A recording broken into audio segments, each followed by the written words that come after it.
So what I've done, I've got 5 songs. Yeah.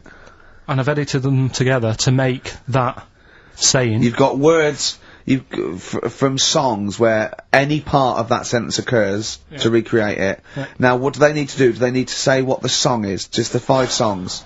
I mean, I was going to say song and artist, but if you want, just a song.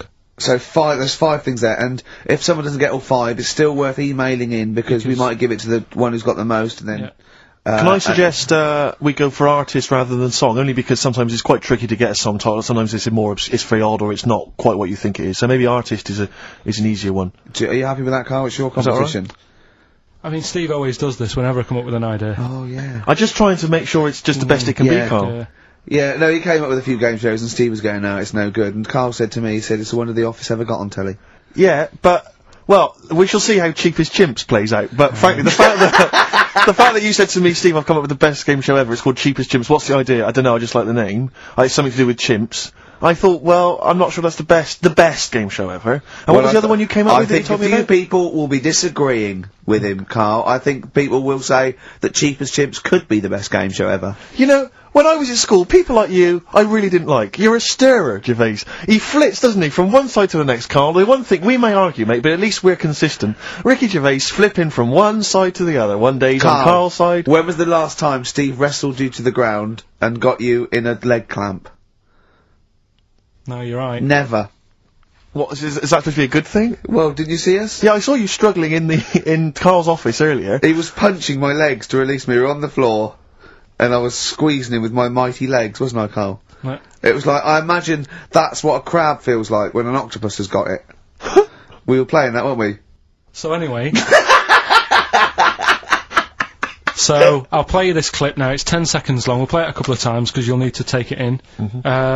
So here it is then. What are we saying? We're saying artists? Let's go with artists. Artists. So email in ricky.gervais@xfm.co.uk. Name the 5 artists it has taken to make up the saying, Give there's that this email early address Chinese again. kid. Give that email address again. ricky.gervais@xfm.co.uk. There's this very Chinese kid. Here we go.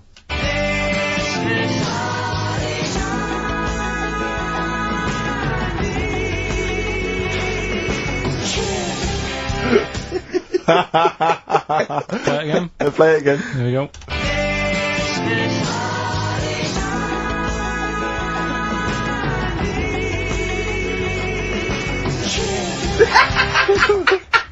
I think you better play it once more. Oh, I've got them. Have you got them all? Yeah. That's nice work. Here we go.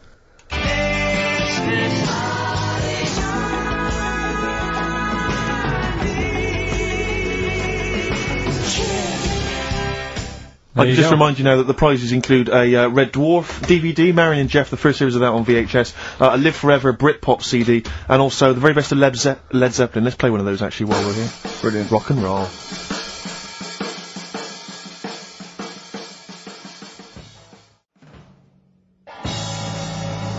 One of the prizes on Karl's competition this week is the very best of Led Zeppelin. That's obviously rock and roll.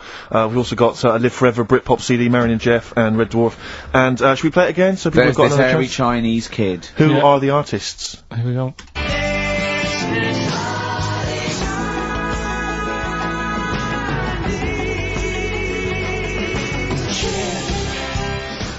It's tricky. It's not very easy.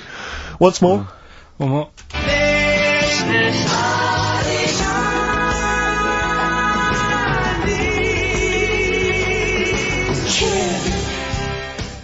Well, there you go. Ricky.gervais@xfm.co.uk. Those prizes can be yours.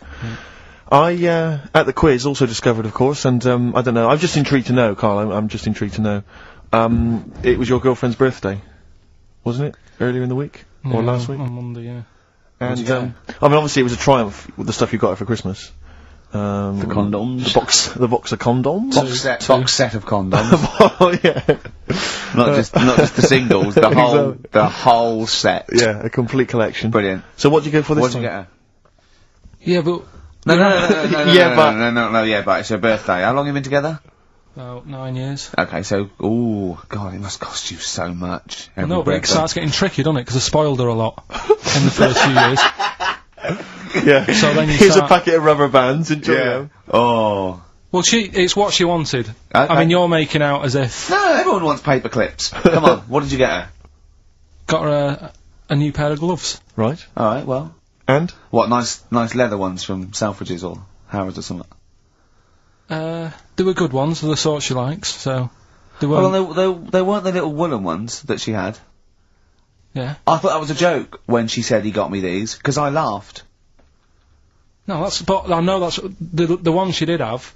When they said it's his birthday, right, it was her birthday Monday, and me and Steve wanted to get her, and she went, he got me these, because she had those little woolen gloves on, I laughed, because I thought she was joking, Karl. That's what she wanted.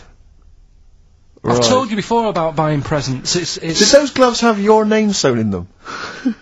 And a piece of string that ran over the back of your duffel coat? You know, I've never been into getting presents and that. I had the problem at that Christmas one, that time with the Victoria Plum. Yeah, we'd hate that. We'd hate to bring that back. We've done that. Because you talked about the book, because it's kind of to do with your dad, isn't it? He's a very bad gift buyer, was that the problem? Well, yeah, my dad just wouldn't bother. It was my mum who sort of made an effort, and she sort of worked out half of what I wanted, then she left it to me dad to get it off someone, see if he could get one cheap or whatever. I love the fact that usually people talk about, like, drinking heavily, or, violent abuse, right? Yeah. But here's what he's been left with and scarred with from parents is bad gift buying. Yeah, and that's the not so Victoria bad, Plum is it? incident. In the greater scheme of things in the world, Yeah, that's not a bad thing to have, is it? Right, there was this, this is what it's like about getting presents and stuff, right? With my mum and dad. Go on. My mate, Colin, right? Colin Makin? No, Colin Bailey. Oh, right? yeah. He had a little Sinclair Spectrum, right? Yeah. Computer, Yeah. which was like the thing to have at that time, right? Yeah. Used to always go round to his house. The deal was... Not the one you had to play through the window because you weren't allowed to. No, that's another lad. Oh, right? yeah. This is a different lad. And the deal was, he came to our house, and my mum gave him a pie. And then I'd go round to his, and I'd stay there for a few hours playing, you know, Hungry Horace and stuff like that on it. Sure. Right? Now, my mum and dad knew that I really wanted one of these computers, right? So I waited about a year. Came round to Christmas Day, I thought, I reckon, might have one. Turned out, they bought me the wrong one. They bought me a ZX81 instead of a Spectrum, right? And, Christmas Day, I'm there trying to load the games up, it's not working, I'm thinking, what's wrong, right? And the thing with me, when I was a kid, I used to get quite sort of agitated. This is the moment. Right? I found out that it needed a RAM pack to make it work, right? Looking in the thing, and it's saying, and make sure you put your RAM pack in the back. And I was like, oh, where's the RAM pack? And my dad's going, I don't know, I've got you the main bit. That's it. So, I was that wound up, I just was sick, right? Just sick. I didn't feel sick or anything, I just was like, oh god. Went to the sink, just sick. Because I was that on edge about it. I said, come on, we've got to get one. And my dad's like, Tandy's shut, we're not gonna get anything today. Ruined again, Christmas Day. That was after the year when my train set got blown up by our kid. The following year, no RAM pack. And now you ask me why don't I get good presents? He's scarred. He just I'm gonna die. Honestly, I'm gonna die. He's just being sick. Yeah. There's no RAM pack. Did you get to the bottom of it? Why wasn't there a RAM pack? You have to buy them separate. Oh, It's one of right, them okay. cons. What do you mean I can't play Frogger? Oh no. So, wasn't there another incident when you threw up? Spontaneously threw up? Oh. Through sheer anxiety? I do get it. It's not so much now because I've relaxed a bit. But as a kid, I used to be quite on edge all the time with certain things. Do you think that's what happened to your The cat wind. that kept being sick? That it didn't get the food it wanted, and it just threw up. Do you remember that? Yeah. God, so they shaved it. Yeah, but again, you see, the cat thing. I mean, it's mad. I was thinking about it the other day, right? I used to think I had quite a normal upbringing, You didn't. right? And someone was talking Your about the mother cat. once told you not to go to school because it was windy, Karl. It was Yeah. not Right. a normal upbringing. The cat was being sick, so she shaved it, so it was easier to clean. Right, well, my mum and dad went on holiday, right? And I stayed at the Ross's down the road. Oh, yeah. Only a kid, must have been about 5 or something, right? And, I was always running around in the house. I had a lot of energy as a kid. What the Rosses did, they had this cat that was dead violent. The most violent, sort of angry cat I have ever witnessed. A tiger. It was, honestly, Steve, if it was bigger, it would have been, because it was just always having a go at you. Yeah. If you went to pat it on the head, it went to bite you and stuff. And what they used to do with it, to stop me running around, I'd sort of be running around, and then I'd get a bit tired, and they'd say, have a lie down on the settee. So I'd lie down on the settee and I'd nod off. And what they used to do, I'd wake up, and they'd have put the cat on my belly. Right? So I'd be scared to move, because it's like it's going to get me. But it would keep you there. It kept me there, and it used to sort of slaver on me, and they'd sort of, you know, go out or whatever, and I'd be lying there. That's not normal, is it? Carl, sorry, were you created by the Brothers Grimm for one of their fairy tales? What kind of a life is that? A cat paperweight to keep Karl in place. He keeps blowing around. It's windy. We'll have to weigh him down. Be careful. Your mum probably told him that it's a windy day. You got to get something heavy on him. Otherwise, he just gets blown into the road. God bless him. Carl, let's just hear your thing once more. Give people a final chance. All right, here we go.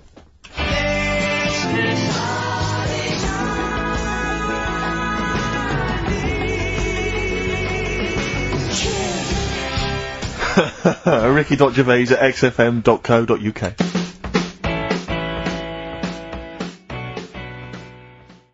Can't stop the spirits when I need you. This life is more than just a read-through. Ooh, those chili peppers are quite hot. Can't stop. XFM 104.9. I'm Ricky Gervais. With me, Steve Merchant and Karl Pilkington. Alright. Karl, you know what the time is? Bong. Monkey news. Yeah. Right. Imagine if Trevor McDonald started like this. Yeah. There's been a lot of stuff going on that with monkeys. Oh yeah. I was mentioning earlier how we sort of making the feature grow a bit, right? So I'm thinking, I haven't told you, Steve, either. I've actually been asked to write a thing about monkeys. A poem? No, for a magazine called something Apes. Right. They want me to do like a column, 500 words about monkeys. Anything I want on monkeys, anything. What are you going to write? Don't know. Think about it. Well, give him a typewriter. I come up with Shakespeare eventually. Yeah. You could write about that. Why didn't you write about that? The fact that you don't believe it. You don't believe that an infinite number of monkeys could type because he was Shakespeare? Because you reckon most of them hadn't read Shakespeare, so they wouldn't know some of the spellings. Exactly. It wouldn't happen. You idiot. Get on with it. All right. There's been a few things, but one that springs to mind is they found a load of monkeys somewhere. Right? This is brilliant. Yeah. I mean, imagine this if this was news. Yeah. Go on. Where? Somewhere. I think it was in 17th century? It doesn't matter that bit. Right? Okay. Found a load of monkeys Yeah. that are having a good chat. Go on. They're having a good chat. All right. What do They you found mean? monkeys that can talk. Yeah. They've worked out they've got about 534 different words that they're using to like have a chat about stuff. More than you. Yeah, what do they chat about then? Just, things that monkeys are worrying about. Just, where do you get that from? Who does your hair? You going out with her again, are you? Yeah. Oh, yeah. Have you seen that? Sorry, you can't just leave that. No, I'm just intrigued. I'm just intrigued to know what else. Is there any... No, I mean, that Were they discussing the Humanity? Did you see that programme on Channel 5? Yeah. He can walk upright. Yeah. That was good, But wasn't I it? mean, Did you see how well do you mean hung he they was? taught them? They taught themselves this language. Yeah. Where is this? In the wild is this? Is it? Not sign language. It's but in some jungle somewhere. They found these monkeys. He heard some explorer was over there, cutting through the woods and that. and he heard his name, and he thought, "That's what he went. What do you want, Ronnie?" He went, "It wasn't me. I didn't say. Yeah. I didn't say. Oh, Snodgrass. Where'd you get that gun?" Yeah, exactly. Well, it's only me and you here. Yeah. It's weird, isn't it? No, it's not weird. It's not true. Well, right, come on then. What's next? Once again, but what I'm thinking, that did happen. So, well, And to sort of add to that feature, that's not true. we're doing Cheapest Chimps. Right. Can I just say now to the audience, if you thought that Rockbusters was bad, if you thought that piece of rubbish earlier about the Chinese hairy kid was bad, I'm suspecting this is going to be really not very good at all. I'm just pointing the finger. What do you think of it? What do you think of his negativity, Carl? He keeps doing it. I just don't think you should start with the name of the quiz first. This is my only concern.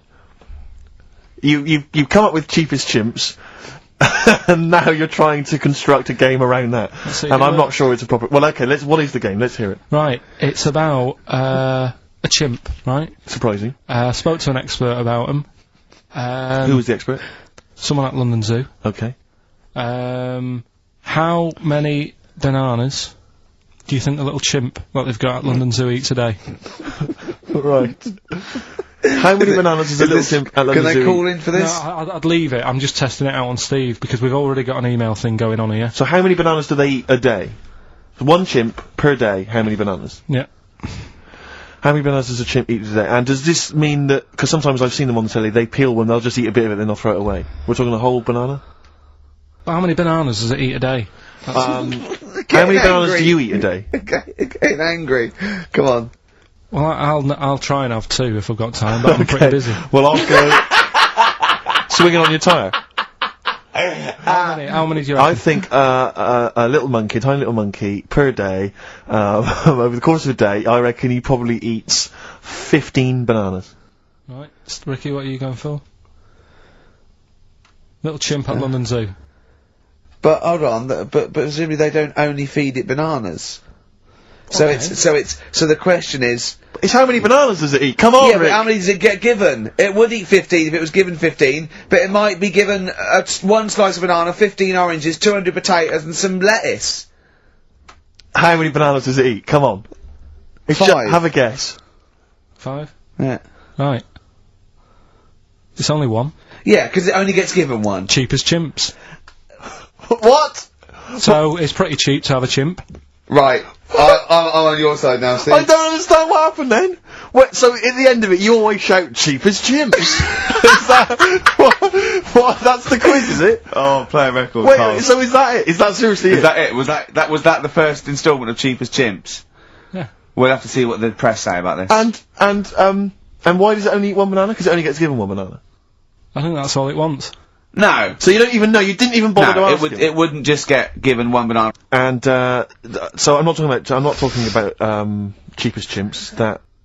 That's safe. That's going to run and run. Yeah, that is going to run and run. That's really got legs. I'm going to check the press Monday. I can only assume it's a triumph. Exactly, another Pilkington triumph. Yeah.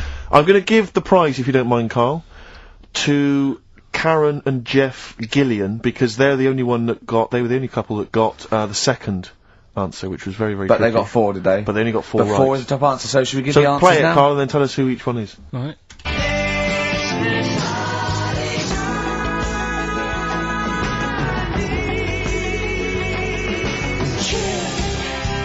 So there you go. I didn't know the second one. There's Play it this again. very Chinese kid. So the first one, the Lars. There she goes. Right. That's George Harrison. Now. That's Philip Bailey. And that's Deacon Blue. Right. So it was the Lars, Yeah, what's the second one? Strokes, That was very tricky. That is hard. George Harrison for Harrison, yeah. Airy. That's all I could get. It was Ari. Ari Krishna, yeah. But it, no. Chinese, Phil Bailey. Chinese War it is. Yeah. And Deacon Blue, Real Gone Kid. Real Gone Kid, yeah. There's this airy Chinese kid. Very, Yeah. very hard. I love the fact that the normal bit of that, like, the normal bit is like the well-known phrase, there's this hairy Chinese kid. Yeah, exactly. Like, nothing happened there. That's normal. There's this hairy Chinese kid. As a phrase that often... In fact, you're right. We must have said that phrase 20 times today. When was the last time that was said 20 times? Never. I don't think it's ever been said anywhere. There's this hairy Chinese kid. I mean... Even in China. I don't think it's... Well, it's very rare. Definitely not said in China. The prizes they've won. The prizes they won: Red Dwarf DVD, Live Forever, the best of Britpop, Marin and Jeff on VHS, and the best of Led Zeppelin. Well done to Karen and Jeff Gillian. I've also seen no proof of this hairy Chinese kid. None whatsoever. Excellent.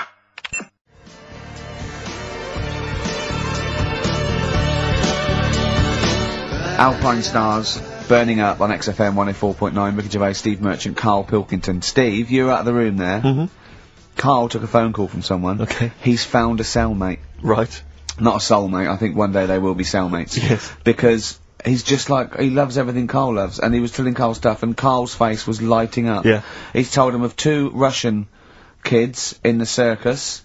They're covered in hair, and their mum tells them off because they're covered in fleas. Karl said, see, that annoys me again, innit? They do something else. And the bloke went, yeah, they should just make money out of being hairy. And Karl went, exactly. And he said, have you heard of the three-legged juggler? And the bloke went, no, what's that? He went, that annoys me as well. Because he thinks they shouldn't have done juggling, they should have done football. Do you know what I mean, though, Steve? What do you mean a three-legged juggler? What are you talking He's a about? famous three-legged juggler. Oh, he's mega famous. He's like the Beckham of wherever he's from. But the other day I was looking in, I don't know, Bizarre magazine or something, right? And there was this fella who, he had no arms. So you saw a picture of him, his job was fixing watches, did it with his feet. Go on. Well, it's just, why pick the most hardest job to do when you haven't got any hands? Crush grapes. Or... Do you know what I mean? That annoys me. Oh, crush grapes! Imagine him being told that, and that he comes into the careers advisory where they go, now, what do you want to do, Hargreaves? Make watches? Right, take a look at your arms. Crush grapes, mate. Sorry, you're a grape crusher. Next. Brilliant. Brilliant. I would love you to be a career advisory in some sort of clinic. It'd be brilliant.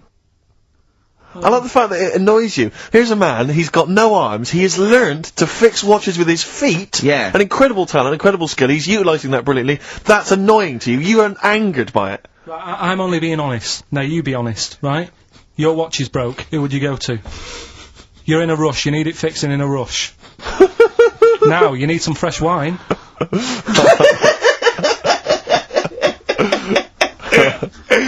Be honest. Oh, you're But amazing. what's this thing that you've been talking about, this video? Freaks, right. It was a thing that was banned for like 50 years. I think it's been taken off again, but I don't know why, if it's just been deleted, right? It's a quest. If anyone out there has got a copy of Freaks on DVD or VHS, can Karl borrow it, please? I mean, I almost want to set up a camera to see him watching it. It's absolutely real. They used people in the circus of the time. I think it's the 20s or 30s of the Depression. And there's people, there's coneheads, there's a bearded lady, all genuine. There's a bloke they call the Human Slug who's got no arms and no legs, Karl. And he's just there, and he rolls a cigarette and lights it with his mouth. I think I've seen his brother, who isn't called the Human Slug, is called the Pillow. Right. How does he make a living? He, Does anyone want to meet Karl for money? Do you know what I mean? Like the annoying thing was, right, there was a picture of him, I was going to put it on I think I've seen his brother. on our website, we put things up like this, right? If you go to ricky.gervais at xfn.co.uk / What? You've put things like that on my website? It's nothing to do with me. I want people to know that that website is not kept or looked at by me. So, what have you put on there? There's a fella on there who's known as the Pillow. And he's, you see, I get a bit worried with things like this, because we're not sort of having a go or anything, it's just things that fascinate me. you. Yeah. And, yeah, it's a guy, it might be the same sort of thing. What's your one I called? bet you used to stare at people with goiters, didn't you, when you were little? In Tesco's. Well, just go to xfm.co.uk / Ricky, it is. What's the worst thing you've ever seen on, like, a human face? You know what it is, and What I is don't it? want to talk about it. I can't remember. Have No. you told me? Yeah. What is it? But go, It's not go the to, elephant lady Go that used to to- the, yeah. Is it the elephant lady? You talked about that, I know. Yeah, I don't want to talk about it again. Go to the website and see the Human Pillow. Why is he a human pillow? That's what annoyed me. I thought it was more of a draft excluder. Oh, that breaks all kinds of rules.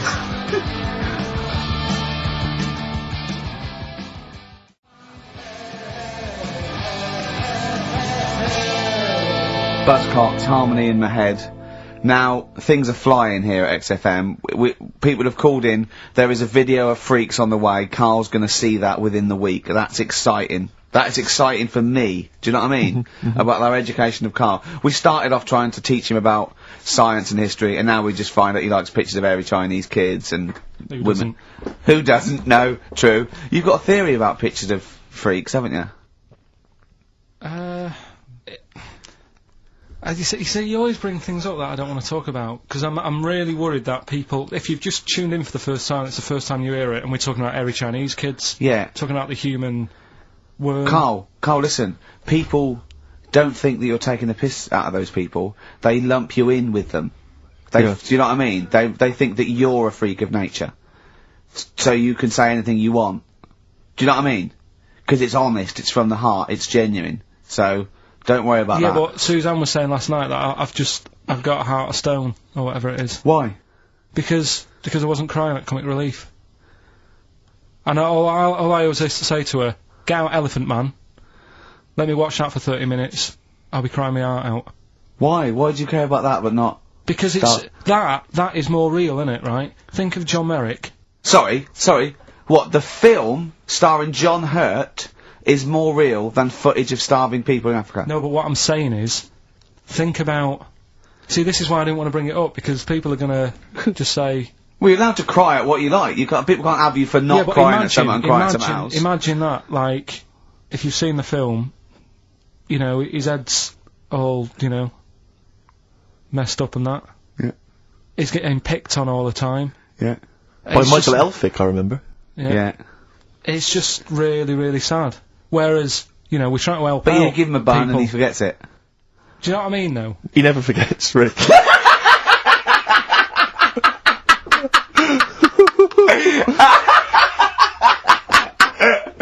Oh dear. Anyway. Oh god. We're giving away stuff again. Yeah.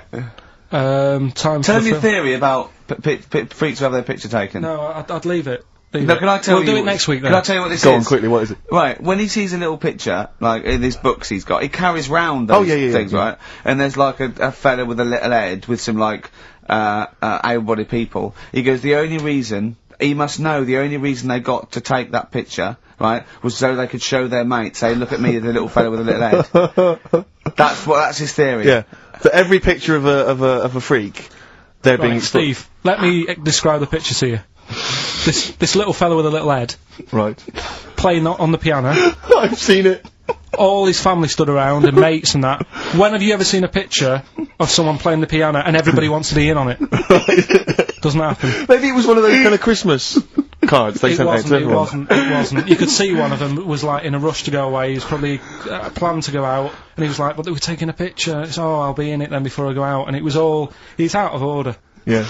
If you say... do you know the one I mean? do know the one you mean, yeah. What about the one in the, when you went down to Cornwall? In that little We'll pub. talk about that next week. What, you want to get on, do you? Yeah, right. We've got to give away another prize. Yes, you lucky people. For those of you that haven't seen it, and do not have the requisite £4.99 to buy it yourselves, you can win on VHS cassette, panned and scanned. Billy Elliot, the special edition, includes bonus documentary, The Billy Elliot Boy. Oh, and, I'd like to see how they really... sort of made that film. Exactly. Well, it's the hit film Billy Elliot, and you can win that on VHS. Because Karl, I assume you have included yourself in an excerpt from the movie. Taking a scene from the film. Who do you play, Billy? I'm playing the part of Billy. Brilliant. And we'll have a question at the end of it. Come on. Brilliant.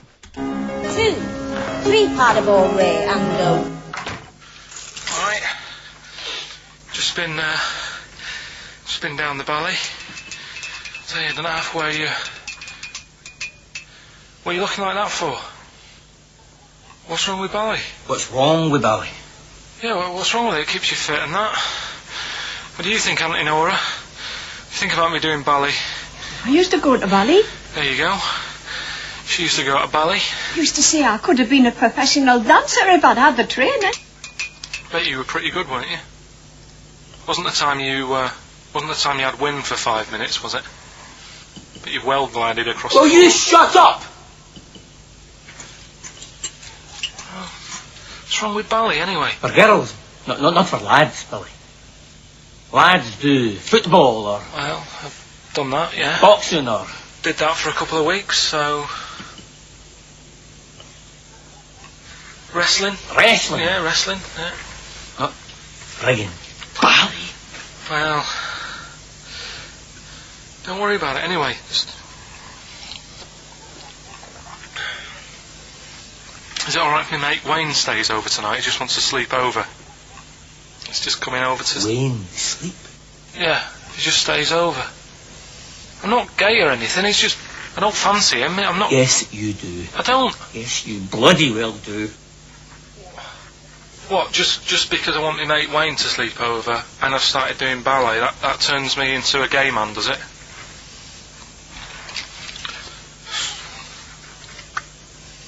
You haven't seen my Village People album lying around? You're asking for a hiding. Just joking, just having a laugh. Just didn't mean... I've had enough in here, I'm going out. Look, from now on you stay here, you look after your nana. Got it? Yeah. Yeah. Alright. Well, there it is. What's the question? Powerful. I'd like to know what was the name of the actor that Karl was taking the role of. Does that make sense? That's not Yeah. grammatically quite right, but Well, anyway, that's yeah. fine. Who was the young lad that Karl was taking the place of there? Name of the actor, not the character. And just email in ricky.gervais@xfm.co.uk. You can win yourself. You gotta be fast. You can win yourself a VHS edition of Billy Elliot worth £4.99 price. I'm going to leave the sticker on, which has actually got the price on. Brilliant. I'll leave that on so you know just what you've got in your hand.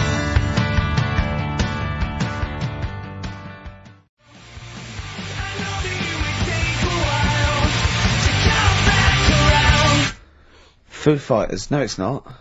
It's Yes, it Feeder. is. Feeder. Feeder. Yeah. I don't know what I'm doing now. Why have we got to stop? Sorry, we just had an argument then. Why have we got to stop at 5-2? It's just the football's on, isn't it? So So what can we do? We do a link here, and then we can play. we'll talk here. We'll play a song. Do a little. What about the chat. competition? We got to announce the competition. Well, Steve. Well, I yeah. can tell you right now that there's only 2 people, it would appear, that are interested in a VHS copy of Billy Elliot. That's how mediocre that gift and that prize is, Karl. I don't know if you want to learn from that. Yeah. But I'm going to give this one to MJ McKay, who has correctly identified that you were taking the part of Jamie Bell That's in it. Billy Elliot. So, well done. Right, just forward me that, and I'll Sort that out. get the video. What film are you doing next week? Dunno. I've got been out and bought a couple. Got Silence of the Lambs I can do something with. Right. Bought Fight Club, but it's a bit difficult. You know, always open to suggestions and that. So, you got any favourite films? What you about the 1930s film Freaks? Oh, Can't wait. I cannot wait for that'd be your. brilliant. That'd be good. Excited about Why that? don't you do a film review of that next week as well? Yeah. Well, it depends if the fella, you know, if anyone's got it, just send it in. I'll send it you back once I've watched it. So that'd be good. Next week we'll do. Oh, please tell me there's going to be more Cheap as Chimps. Yeah. Oh, thank goodness. We'll see what the press say. We'll see what the press say about that. Looking forward to Come back. that. Do you know, like, you're always having a go at my ideas? Yeah. Little, Yeah. you know, cheapest chimps you put down. Mhm. Again, I normally come up with these because you don't come up with a competition idea. Sure. Yeah. He's done him again. Yeah. Well, cheapest chimps, mine, you're dissing it. Yep. Rockbusters, one of the most successful competitions ever. Uh-huh. And he means in the world, not just yeah. on XFM. Yeah. You put that down. Yep. Right. What are you thinking about this, right? I was watching Comic Relief Okay. last night. Came up with an idea. Mhm. Right. You get Jono, Okay. John Right. O'Coleman, yeah. say Vanessa Feltz. Mhm. You know, maybe, you know, Dawn French, because she'd be around for that. And then get them all in a room for Comic Relief. And what you do, put a cake in front of them, Yeah. right? And like, you don't feed them. And like, they're going, oh, I'd love a bit of that cake, right? It's called Famine Academy, Right. right? Whilst they lose pounds, they get pounds. Right. What do you think? Play a record, Karl. Well, I love it. again. I love Do you know it, what I Karl. mean? Yeah, again. I love it. Carl, Right. 2 o'clock. Let's get Rockbusters rolling. I should just, if people aren't familiar with Rockbusters, then, someone has actually sent in one of their own to test Karl. They've used, I think, the same principle that Karl has, which is, you know, utterly random. Yeah. Well, as you said before, Tenuous. really just try Not and really think of cryptic. something that he might be thinking of. Sure. So, I'm gonna, I mean, she's done it quite coherently, but I'm wondering if I should sort of say it more as Karl might say it, you know, just slightly less. More different every time. Yeah, slightly less coherent. So, Karl, this is one for you, alright? Go on. You know, it's Sunday morning. You know, I'm just, you know, I'm in bed, but I don't sleep. You know, but like, Hollyoaks is on, the omnibus, I'm just watching that, you know. I go and make a lovely cup of tea, you know, in the bed with Suzanne, aren't I, having a cup of tea. What's going on there? Just watching the telly and that, but hang on, I haven't got anything to dunk in me, in my tea. I haven't got anything to dunk in my tea, have I? You know what I mean? I haven't got anything to dunk in there, and I'm just having, you know, what am I doing? Is it LB? It's LR. Oh. LR. So, have a think about that one, Karl. I think I know it. Yeah? Do you? Go for it. Go on. Is it Lionel Richie? It is Lionel Sort Richie. What's your logic? Sort of line in, line ill, and it's like... No rich tea. No rich tea. Yeah. No biscuits, no rich tea. Lie in, no rich tea. I think we... Lionel Rich tea. Lionel Richie. It works. We've It's done one- just we've as done one a coherent as bit one of like yours. it. What's that? We've done one a little bit like it. There's nothing wrong with that. I cannot believe you got it. That's a toaster. I cannot believe you got it. I might not have got it without the initials, but that's why we chucked them in, just to help you along. So, so what have you got for us right, this so week? we got three of them. Oh, by the way, don't bother calling in Kate Bush, because Karl doesn't want to answer the phones. He says Kate Bush is not going to call, so it's all going to be nutters, so we apologise. He's got one thing to do. He didn't even get the sound right, because someone was complaining about they couldn't hear Steve. He's got to do Monkey News, which is always twaddle, and he won't even answer the phones now, so I don't know why he gets paid. He takes off Mondays, because he works Saturdays, he gets paid for Saturdays, he takes 5 weeks holiday a year, Not off Mondays and he moans. Not off Mondays. Wow. Right, Rockbusters, what have you got for us? right then, the first one. There's a vehicle that sells kebabs.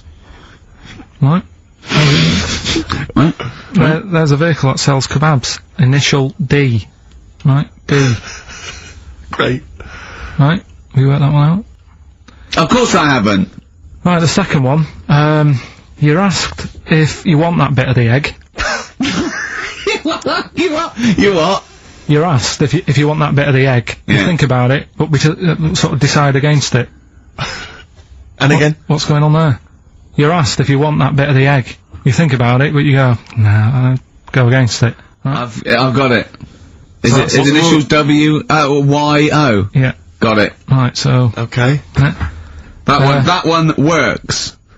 No, it doesn't. No, it doesn't. No, it doesn't. and the last one, I don't think this burger will catch on. I don't think this burger will catch on. Yeah, and the letter there is M. So you just text or email in with the answers and win some stuff. What have we got? We got some prizes. We got another box set of the League of Gentlemen. This is instant gratification, but you go into a draw for something bigger, so what have we got today? Yeah, well, today, this is what you're taking home today. You've got the League of Gentlemen, the complete collection on DVD. That's that's worth having, definitely. We've got Catterick, which is the current Vic and Bob show on BBC Two, which is good. The Aviator, the award-winning Leonardo DiCaprio, Martin Scorsese biopic, and once again, Ladder 49. We're giving that away again, are we? Yeah. Apparently we got. Did we get a job lot of those, did we? We got loads of them. We got boxes of them, stacks of them. Oh, Yeah. excellent. So, Email in if you just want a copy of Ladder 49. I'm sure we could dig one out for you. yeah. Or phone in, because Karl does not answer the phones.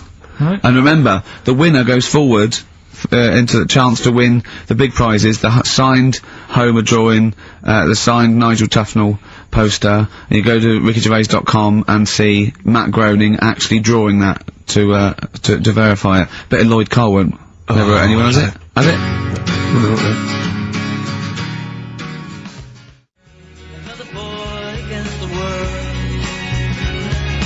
Lloyd Cole, Impossible Girl, on XFM 104.9. Wow. Rick, I'm just reading an email we've had, and it is indeed true. Scores of naked cyclists will be wheeling around London today in a mass protest against oil dependency.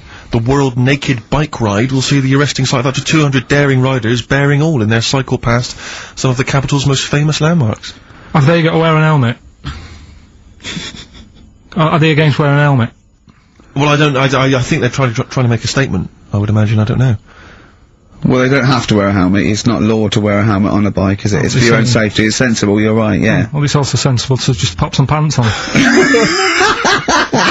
Pop some pants on. Are you going to be popping down there and cheering them on? I'm not going anywhere near it. What are they going against? What's the problem that's going on? Oil dependency. I think, generally we're consuming too much oil, aren't we, in the world, and it's going to run out one day, and we've not got any alternatives. Talking of campaigns and things and that, did you see Sir Bob on Jonathan Ross last night? Sir Bob Geldof. Sir Bob Geldof. Yeah. Are you going to walk to Edinburgh or sail to France, Karl? What do you think of all this? The G8? I think it's good that, he's doing some stuff for the world and what have you, but I probably won't bother. No? Having a walk. What do you make of all this campaigning? He's dedicated his life to this now, hasn't he? Yeah. I mean, it's interesting. I was watching him last night, and I respect the man. I mean, he used to work here, didn't he? Did some shows and that. It's good. It's alright that he can do it, but... I assume that's not why you respect him. I assume you respect him because he's trying to save a nation, as opposed to he used to work in XFM for a while. Yeah, I know, but I'm just saying it's good that he's given up a lot of his time to, try and save the world and that, but, there's a bit of me that's kind of like, is he wasting his time a bit? Right, what do you mean wasting his time? Well, he tried it before and... No, wait. What he's trying to say is that the G8 are I think the 7 most, wealthy nations in the world, and Russia, and they get together and they can wipe out the third world debt. I.e. they owe us billions and billions of pounds, they can't afford to pay it back. So he's gonna say let's wipe the slate clean, and pledge, I think, a lot more aid and stuff to them, isn't it? So what do you think of that? But, won't they just do it again? Right, what's you thinking? No, I knew I had a little diamond in the rough here. I mean, obviously, I admit, I brought this up because I really wanted to know what Karl thought of it. Sure. Yeah, I had ulterior motives. It wasn't just for awareness, for the very worthy cause. It was because I know, look at him looking at me. Look at him, he looks at me like a cat. Honestly, it's like there's nothing behind those eyes. Right, what do you mean? They're just gonna run up the debt again, you think? Well, what I mean is, right, when I was a kid, right, and I wanted to go to the arcade, I'd borrow a quid off me mum, right, and she'd say, don't come back asking for more and what have you. But I'd have a go on a pinball machine or whatever, game on a fruity, and then go back, and she'd go, can I have some more money? And she goes, have you ever your quid before? And I go, no, but I'm on holiday, and she goes, there you go then. And then I go off and do the same thing. I didn't go, no, I wasted the last one, I'm gonna pop this in the bank. Right. So you think that's what's gonna happen with... That's a nice metaphor. So what do you think happening there? Is the Africans are blowing it down the arcade? Instead of putting it towards a fishing rod, they're blowing it down the arcade. I'm trying to win a watch. Look, I've got 100 goals. I think this thing is dodgy. Yeah. I'm trying to win a fluffy toy. That's what Bob said, you're never gonna get the Snoopy. You're never gonna get the Snoopy. It's always gonna fall out of the little claw It's before it rigged, gets to the the top. claw is not strong enough. Do not waste it. No, Midge. Midge, you have to write a song. Write another song, mate. They've flown it down the arcade. Brilliant. So that's your genuine logic, is it? Well, I just don't know, if they put me in charge of it, I don't know what I'd do. I just think it's a... Could I just say that will never happen? No. Could I just say to London... Yeah. And anyone listening on Sleep Saturday... easy. Yeah, don't worry. Karl is not going to be put in charge of G8. It's not going to be him, Blair. Chirac. That would be a joy if it were. That would be amazing. But anyway, so let's assume in some alternate universe you are in charge. What would you do? Monkeys, obviously, it's like Planet of the Apes. What are you gonna do? You're the only person with opposable thumbs. What's your solution? We've done a lot of it, haven't we? We've sent, money out there, we've sent them clothes and that. Yeah. Have you? It's gone. You say we, have you sent... I've done loads for charity. Go on. No, loads, I've done loads of stuff. Go on, what? Oh, I give stuff to Oxfam. Yeah? What stuff you don't want anymore? Yeah, junk, you mean? Well, yeah, but it'll be alright for them. I mean, I said to you the other day, like, when they collect clothes for over there, I don't know, none of my stuff's gonna fit them well. But the thing is, I do loads of charities, I do loads of things like, Go on. I pay for tools, I do that thing, a monthly payment of £5, paying for, toolbox and that for someone out there. I help old people, which I'm gonna stop, to be honest. Why? Because, do you know this thing I do, Steve, right? No. This is a £5 a month as well, right? I got stopped in Leicester Square one day. He said, there's a little old woman somewhere. she's cold, are you going to help her out? So I was like, oh, why me, right? So anyway, so they said it's easier if people look after one old woman, right? So Why me? I've signed up to look after this old woman called, I don't know, call her name June or whatever, it doesn't matter. So... It does to her, but go on. So anyway, so I'm paying this £5 a month, and the first £5, you know, first time I paid it, I got this thing in the post, right? And it had, you know, thanks a lot, Karl. You're looking after June. Here she is, you know, here's a little picture of her, and she's sat there, what have you, with a cardigan on and stuff like that. Every £5 you pay, you know, it'll be cheering her up, and, you know, look after her, pay for her food and what have you. So, for a bit, you feel good, don't you? And you think, well, I've done my bit for the world. Anyway, 2 months later, get another package, right? Picture of June in there again. She's got a tan. So he's saying you're paying to keep her warm. No, they meant a week in Mallorca or whatever. And this is what I mean. People if they can get away with it.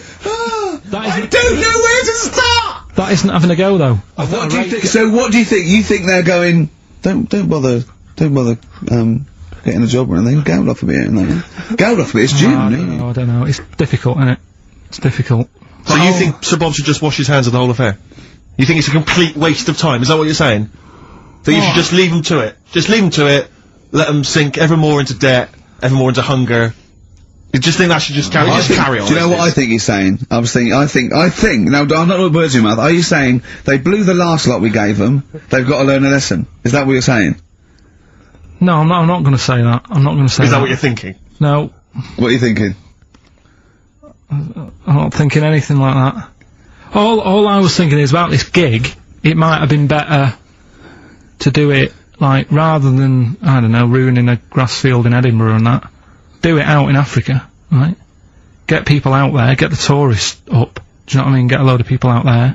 They've got loads I don't reckon he's going to get people to walk to Edinburgh. I very much doubt people are going to fly to Addis Ababa to see Coldplay. Cheap flights and what have you. Right. Hot dog stands and that, locals will love that, right? Job done. Brilliant. Let's put him in charge. Yeah, just for one day. Let's put him in charge of Live Aid. If Bob Geldof is listening, I know, you respect him because he used to work on XFM. No, but if Bob, if you're listening, please, I would love, oh my God, a conversation, Bob Geldof talking to, forget Kate Bush, forget That would be amazing. Can Bob please call in and speak to Karl? No one call except Bob, so we know it's Bob calling. Right, get on the phone. What's the phone number? Can't we talk to him next week? He might be busy next week. No, he's got stuff to organise. Don't worry about it. Don't worry about it. We can talk to us next week, alright? I'm not gonna I'll go through the phones, it's mental. Play a record. Alright, what we're having? Bit of Killers? Yeah.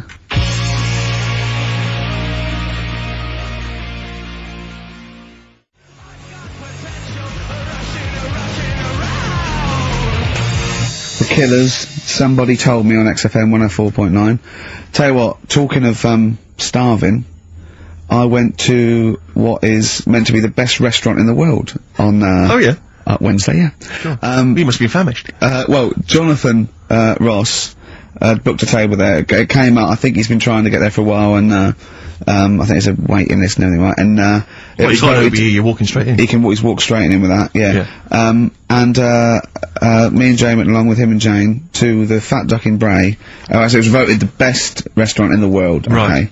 And, it was incredible. I mean, it's across between a restaurant and sort of Barnum. You know, just incredible food. But all the way there I'm thinking, well, I can't eat stuff in normal restaurants. I don't eat red meat. I'm squeamish about things like seafood, anything that's got too many legs, or was a crustacean once, or feeds on worms. I knew that one of their signature dishes was snail porridge, so I'm thinking, I'm not gonna be able to eat anything here, so I was thinking, I had something to eat before I went. And I was thinking, now, they better not have mucked around the bread, right? Got there, beautiful, and it was really quite fantastic. And I let them know straight away, that I was a Philistine, and they really accommodated me, you know. I didn't have the snail porridge, they put, mushrooms in my snail porridge, which is more of a risotto, and there's tasting menus and that, and it was really fantastic. But Jonathan, halfway through, on the way there, I don't like travel well, on the way there, he actually phoned me and said, why are we taking you to this restaurant? Good point. Very good point.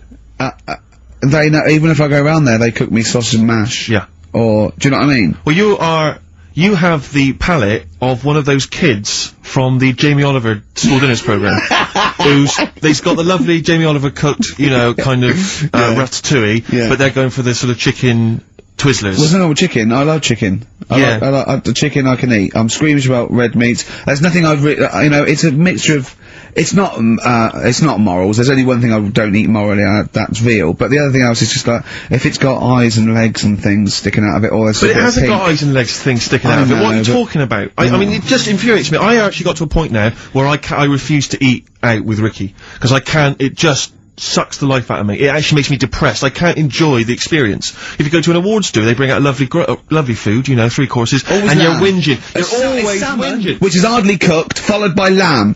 Lovely bit of lamb. Who doesn't think lamb is the best of all the meats? Oh. And you whinge, you complain, you look at Jane like a little boy who's like, oh no, why have you brought me here? You are just, and I tell you, and I put it you know, I don't want to, you know, badmouth people, but I suspect it's your family. I suspect it was your upbringing. I imagine, you know, that if I came to your house, you know, late 60s, early 70s, came round to your place in Reading, it would have just been the smell of chip fat. Just everywhere, pervading, just one of those chip fat fries that's just, like you say, constantly, 24 hours a day, I used to eat just bubbling away. I used to eat beef and pork and that, and I used to have to, eventually, when I was getting sort of squeamish and getting older, I'd make her burn it so much that it was just like chewing on a piece of leather anyway, where I couldn't stand the sight of blood or something. A salad in your house would have been I'll tell you what, a pickled onion and a packet of crisps. No, a salad in my house, right, was when it was summer, we were out in the garden, lovely salad, grated cheese, grated egg, 2 bits of beetroot with your leave, a pickled onion, and a packet of crisps. And that was a salad. But now is that do you agree that is probably the reason why you've got this palate? And I don't even, it's not even a palate. That's too nice a word to use. I've got more squeamish as I've got older, because I say I used to eat beef and pork. What do you mean squeamish? I don't understand what you mean. Squeamish. I suddenly think about it. I can eat like, you know, like, it has to be blasted. It has to be unrecognisable an animal. You know what I mean? I mustn't see a bit of pink or a bit of fat. So if we were in biblical times, and you're there, and Jesus Christ has just fed 40,000 with some fishes and some loaves, you'd be going, I'm not into the fish, JC. I say take the head off, really cook it, take the skin off, I can see a bit of spine. And unless that bread is mighty white, I'm not interested. Yeah, but the thing is, what he hasn't said is, he gets frustrated because we have to go from restaurant to restaurant for something I can eat. But the reason we've only got about 3 restaurants to choose from are that, because he doesn't want to spend more than £5 at lunchtime. At lunchtime? If I was going out of an evening, you'd spend a decent amount of wallop. But lunchtime, you'd be happy to spend 20 quid on lunch. Imagine that every single day. There's no one out there who's eating lunch 20 quid a day on lunch. It's crazy. You don't need that much food at lunchtime, because I know what happens. You go in there, you have some kind of, you know, Thai green curry for lunch, you're asleep by 1:30, we're trying to work, we're trying to write TV shows, and you're dozing off like one of those giant anacondas that's just eating a sheep, and it's slowly digesting it. It takes like 3 weeks. He doesn't eat, Karl, he does not like the he'll walk a mile out of his way to get a sandwich. Having an argument over that 50p that time. I don't want to bring that back up again. Here's the situation, Karl. I lent you 50p, and you decided you weren't going to pay me back. It should be to my discretion if I say, don't worry about it, Karl. You should offer me the 50p, go, there's that 50p I owe you, and I'll go, don't worry about it, Karl. But you didn't even do that. No, it's the way that you were, like... I said, where's my 50p? You went, oh, you don't need that. That's not your decision to have. I didn't say that. I said, I don't think I've got it at the moment, or whatever. Rubbish. And you're going through my pockets and that. Rubbish. 50p. Ridiculous. You've just given him a keg of beer for free, hadn't you? Well, let's not go over it again. I just think value for money is important. Like, now, okay, so for instance, in the morning I have to get the tube, but you can get a travel card, zones 1 and 2, right? It's about £4.70, I think. But before 9:30, it's about £6.50. Alright, and then at 9:30, when the clock, literally on the clock ticks over to 9:30, it's £4.70, right? Now, sometimes I'll get there, it'll be about 9:20. Now, you'd be saying to me, oh, just spend it, and I'm thinking, I've got 10 minutes. I'll perhaps read the paper, wait for it to click over to 9:30, and then I can get a cheaper ticket. Now, surely that makes sense. Surely that's logic. I mean, if you were in that situation, Rick, if you were there, right, and you had, let's say you had 3 minutes to wait before 9:30, what would you do? Would you stand there and wait? No, because waiting to me is worse than anything. It's madness. It's madness. I can't stand queuing, I can't stand, no, I'd pay, yeah. How long would it have to be before you'd wait? If there was like a minute on the clock to go, would you wait? If they literally said, if you wait 30 seconds, it's, I go, alright. Well, that is the case. That literally is the case. Okay, but not 10 minutes now. What about you, Carl? I'd feel, if it was 30 seconds, I'd feel flash going, I'd spend £3. But if it was like a couple of minutes, I'd go, it doesn't matter. I just wouldn't. Madness. Yeah. Think about how that tots up over the years. Amazing. Carl, What about you, Carl? Would you do it? It depends, doesn't it, what your job is and that. If you're a doctor, you've got to get to, go and save someone, whatever. You can't say, just give it 10 minutes. Depends. Depends on the situation, depends. Most of the time I've got to get in work early, I can't be hanging around till half But you 9. don't know, do you? I've got called him stuff to loads do. film when he was out. I've seen him do one day, right? I've seen him for one whole day, went away, he fell asleep at 7:45 in the bath because he was knackered, so, he has 5 weeks holiday a year, he's taking the piss.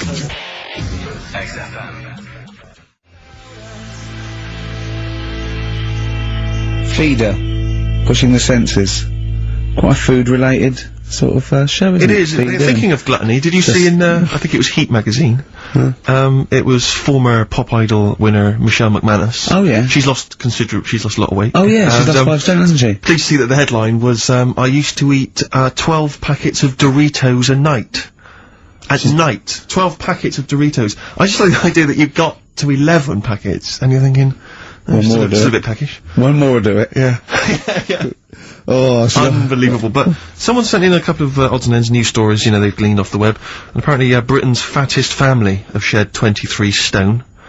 one of them died. Between the 5 of them, oh come on. Between the 5 of them, the Phillips family from Worcester weighed more than 100 stone. Jesus. Well, how many are there, though? They spent 5 of them, and they spent £300 a week on food. An evening meal consisted of an all-you-can-eat Chinese buffet and another ice cream stop at McDonald's. The mum, she was generally happy, like Karl is, but she said she used to get upset when she couldn't buy clothes for her kids because the shops didn't stock anything above XXXXXL. It says here, it says Mitchell, 13, was the heaviest of the 3, weighing 27 stone.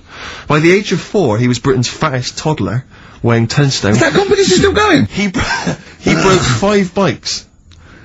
He broke 5 bikes by buckling the wheels. Oh, that's I know you're always a fan of embarrassing, fat kids, Carl. Chasing an ice cream van. Yeah. But the bike just fell apart. Yeah. Who knows? Maybe now he's on that nude bike ride, because he's lost some weight. Oh, that would be painful, wouldn't that it? would If be one of them extraordinary. buckles. Yeah. Well, I've got another food-related item here. Now, Karl, I got a little email via my agent, sent from someone here, okay, sent from someone at XFM, okay, and I won't say it was, she just said, I thought this might be good for Ricky to use on Saturday, and obviously what happened is, Suzanne has sent you an email in the week, it was Wednesday, and you've returned it, but I think you've returned it to the wrong email address. You returned it to someone here, who of course immediately forwarded it to my agent for ridicule on the show. Don't panic, it's nothing that bad, okay? It's an email from Suzanne talking about your tea that night. Was Suzanne out on Wednesday night? Was the, an England game or something? Yeah. So you were alone. You were home alone, were you, Wednesday night? Yeah. Did you enjoy your meal? Was it a quiche? Go on. Right. From Suzanne to Karl. Take the quiche and put it on the baking tray. Cook for 30 minutes on 190. Take lettuce and put on plate. Take 3 tomatoes, wash and chop into quarters. Place on lettuce. Take an avocado, chop in half. Remove the stone.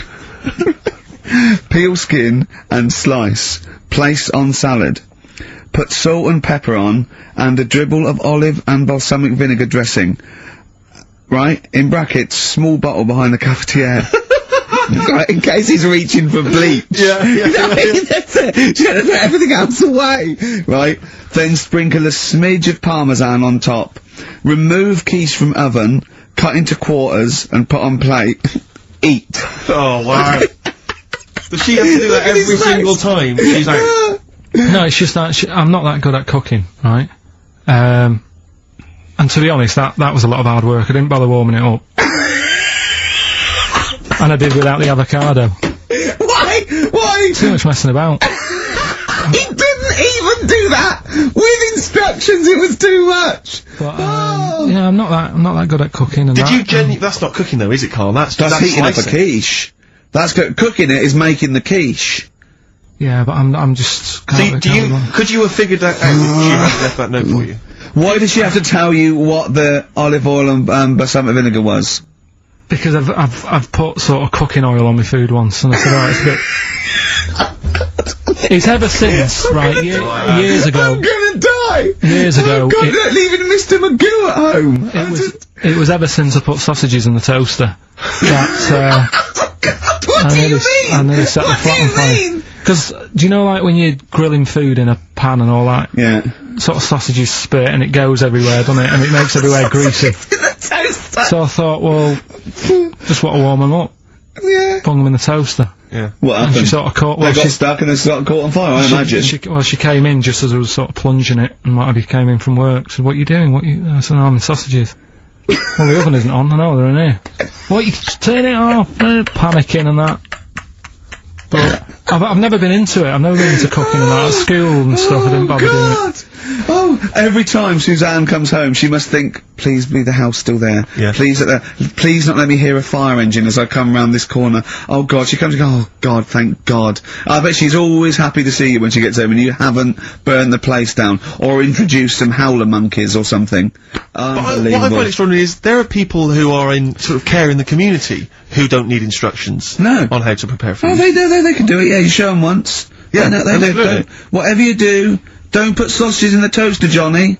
Do you know what I mean? Yeah, and they've don't- learned it. They don't put sausages in the toaster. What is it? They put their fingers in. Are we doing Rockbusters answer? Oh, Let's play a it's song. what the- it's what London's waiting I'll tell you for. what, we'll play a song and do Why not? Rockbusters, yeah. It's worth waiting Plus, for. have we still got Monkey News to come? Yeah. Oh.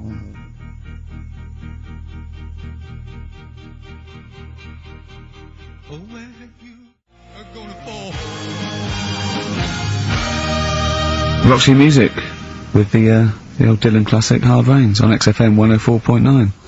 Mixing it up, just mixing it up, mixing and matching. We've got Neil Young, we've got a bit of Roxy Music, we don't care, do But then we? we're right up, bang up to date with some of the latest tracks from Feeder and the like, so... Yeah, big time. But, it's what they're waiting for, is the Rockbusters answers. That's right. Right. Okay, give us the clue, give us the answer. Right then, first one. Hurry up, was- because we haven't got long for Monkey News. Don't worry about it. Don't worry about it. First one. There's a vehicle over there that's Changed? selling kebabs. Oh, it's changed, go on. Initial D. Yeah, what is it? That was Donovan. Okay. Alright, yeah, okay. Yeah. That Good. worked. I'll give you that. I'll give you that. Yeah. Second That's a one. real clue. Well, they got it. Like they always do, so they're always real clues. Second one. You're asked if you want that bit of the egg, right? You think about it. Then you decide against it. I think I know this one. What was the initial again? Y-O. Is this, John Lennon's, wife, Yoko Ono? Yeah, that's right. I think that was her name, Yoko Ono, was it? Yeah, it was Yoko No. That was- It was Yoko No. No, you've got it wrong. You're thinking about it. You're asked if you want a bit of the egg. Yeah. You go, yolk. You think about it. Oh no. Oh, so you say it twice, you stutter. So No, it's no, Yoke, no. Yoke, oh no. No, you didn't No, her wrong. name's Yoko Ono, though. Yeah, Yoko Yeah. Ono. Listen to the clue again. Okay, no. Listen to the clue. So what you say is, do you want this bit of the egg? You think, oh, got the yellow bit. No. Yolk, oh no. Yolk, right. oh no. Yolk, oh no. Yolk, no. Oh, yolk. Yeah, go on, brilliant. Yeah, okay, yeah, Yoko, no, yeah, go on. Well, it's Yeah. perfect. No, next, yeah. And the last one was, I don't think this burger will catch on. That was, initial M. Yeah. McFly. Right? So, there's your three clues. There's your three answers. It won't catch on. Well, who'd want to eat that? You know what I mean? It's like a Mac burger or whatever. Mac chicken. McFly. Don't want one. Put it back. We'll have a chicken. Right? So who's got the three then? Well done to Ian Shillham from Mansfield, who's got all those answers right amazingly. And he wins all those great prizes, including Ladder 49, starring Joaquin Phoenix and John Travolta, which I don't think anyone's ever seen. There's 49 of them. And, And he wins that, but he also goes forward, as you say, to the big draw, which will come up at the end of it's our little to run. win the signed Homer saying I like Karl 'cause he's stupid like me, and you can see Matt Groening drawing that to know it's real on rickygervais.com, and you can win that and a signed Nigel Tufnell poster. Brilliant.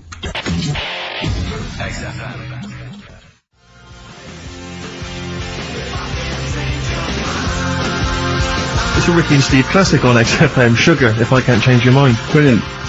So listen, it's time, isn't it? We've only got a few minutes left, so you better play the jingle. Oh, chimpanzee that! Monkey news. So Monkey News, if you've only just started listening to the show.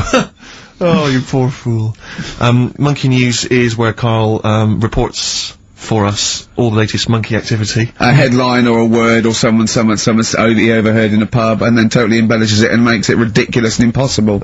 He believes it though. He believes every word he's saying. Let me say that before when you hear this, whatever it is, I haven't heard it, twaddle, remember, Karl totally believes it. Go on. Right, so anyway, right, I think it's in LA this happened. Right. I think. Why does he think? So these people are in a restaurant having a lovely meal. Is one of them short and hairy, but totally covers from top to bottom in a spacesuit, so he didn't know it was a monkey? It's not one of the customers, one of the waiters? So they're having a lovely dinner, probably one of the best sort of dinners they've had, right? Yeah. So the waiter comes over, and it's like, can we just say that I had a lovely meal and that? Right, it's the chef. Because it is. Can we see the chef? Yeah. So can we just, see the guy who cooked it? Of course. Yeah. Short fella, hairy? So the waiter said, to be honest, the waiter said, look, he's busy, he's got meals to cook and what have you. He hasn't really got time. He said, only take a minute. He said, no, I prefer, So this is a restaurant in LA that serves brilliant food. I'll pass your message on and what have you, right? So he sends for Monkey Pierre White. So it's a bit anyway. So they go out, right? They go out to the car and they notice the kitchen door's open. Yeah. Right? Yeah, of course they do, because they're going to discover something that I don't know. So they're going to this just out of interest, where did this chef train before we see him or reveal, what he might look like or like to eat? So anyway, so they pop their head in and think, we'll just nip in and go, love fruit salad or whatever. Yeah. So they stick their head in. We better see the human chef. You never guess what? Go on. Monkey stood on a chair, right, cooking veg. Right, so anyway, so they're like, what's going on here? What do you mean? What do you mean he's cooking veg? What is he doing with it? Well, he's stood on a chair by the cooker and he's chopping stuff. Oh, he's chopping as well now. Isn't it? Yeah. It's got a little, he's got the bosses in there. They're like a bit shocked. So he's a bit panicking because he's got this monkey working for him. So they say to him, "What's going on here? We didn't know this is what's going on. Why have you got a monkey cooking stuff?" So he said, "Well, it's only a monkey, I should point out, who probably doesn't need instructions from its girlfriend."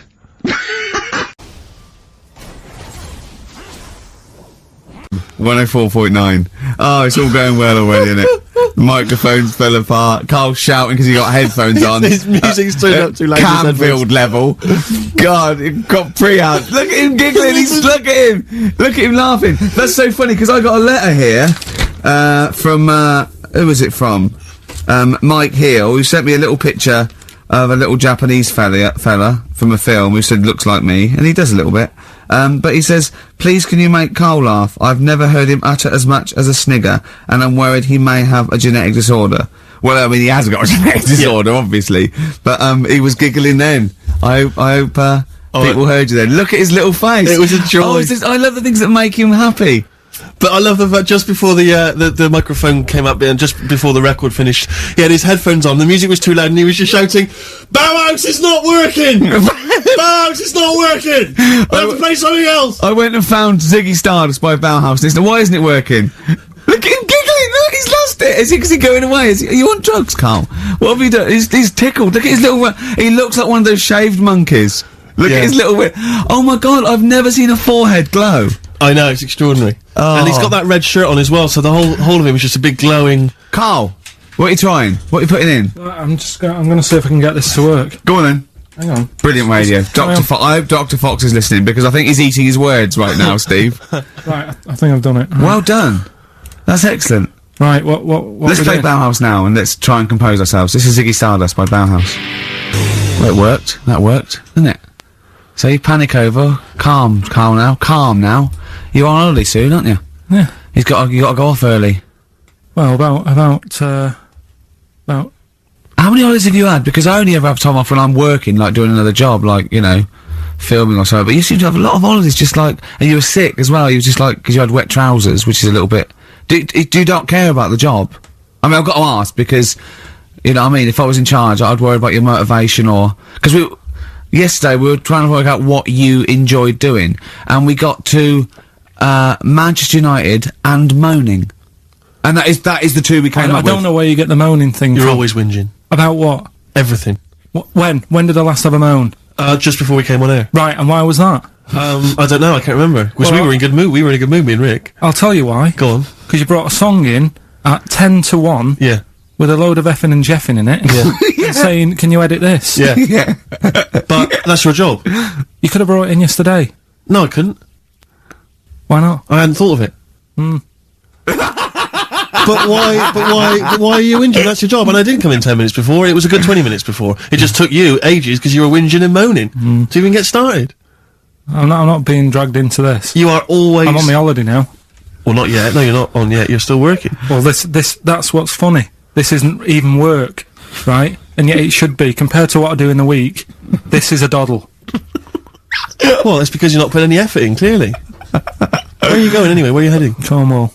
Yeah? What's happening down there? Well, there's a monkey world. You're excited about that? We're going to go and see that. Probably go twice to that. Yeah. Whilst I'm down there. How long are you in for? The whole week? Yeah. Yeah. So, this is with your parents, isn't it? Yeah. Taking them out.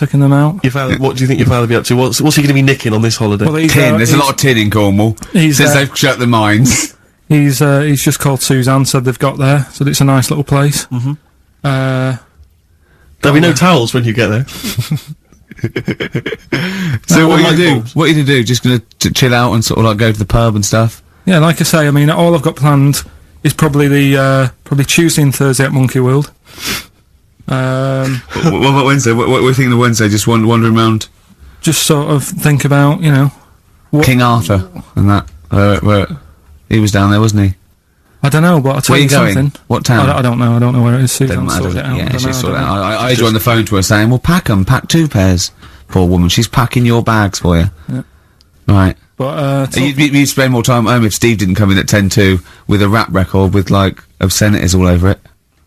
yeah, well, we'll play that next week. Well, you didn't even get the job done, that's the thing. We can't even play it because you didn't get finishing time.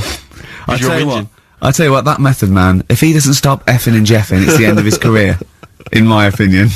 All this F that and yo Jeff, I'm a Jeff myself. Yeah. Or I'm hanging out with my Jeffs. Yeah. It's terrible. Jeff, and we know you can't put out the J word on XFM. Oh, Mother Jeffer. Well, so we haven't got that, but what we have got... Go on.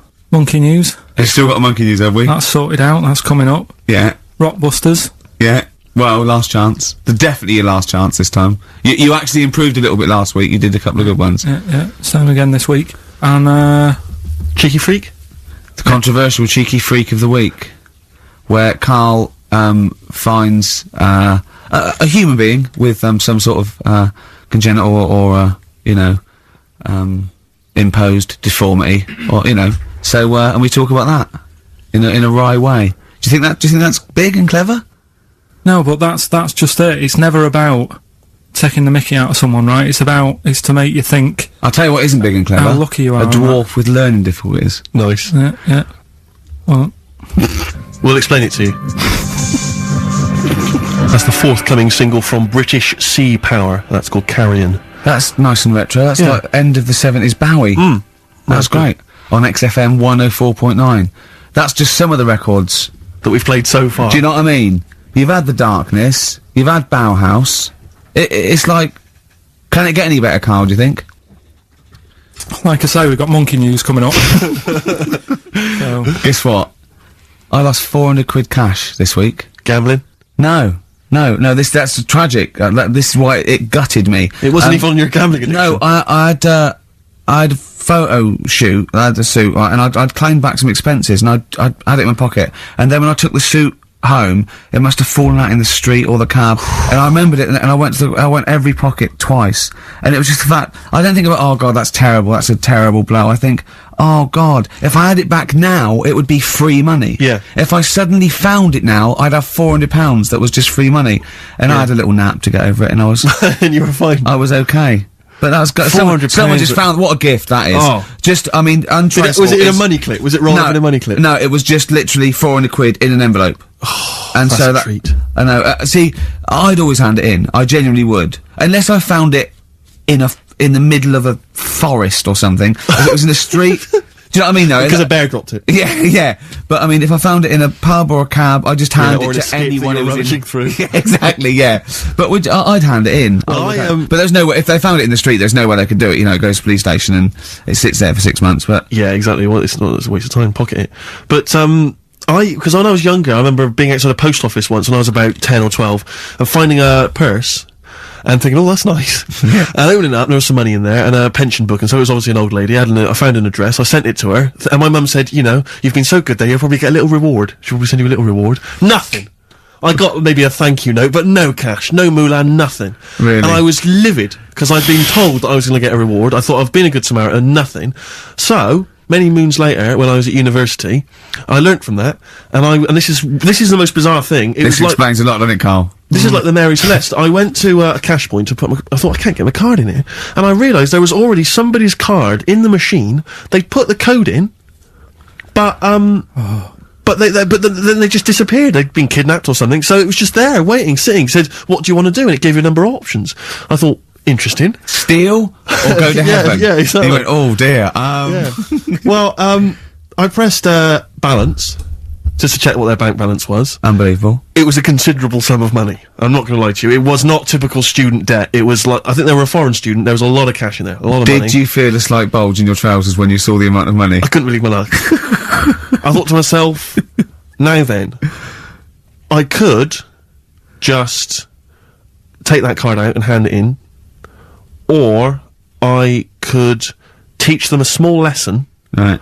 And maybe give myself a reward, because last time I did that, I didn't get a reward. So if I give myself £30, then I'll take the card out. 30? Give myself 30 You didn't really?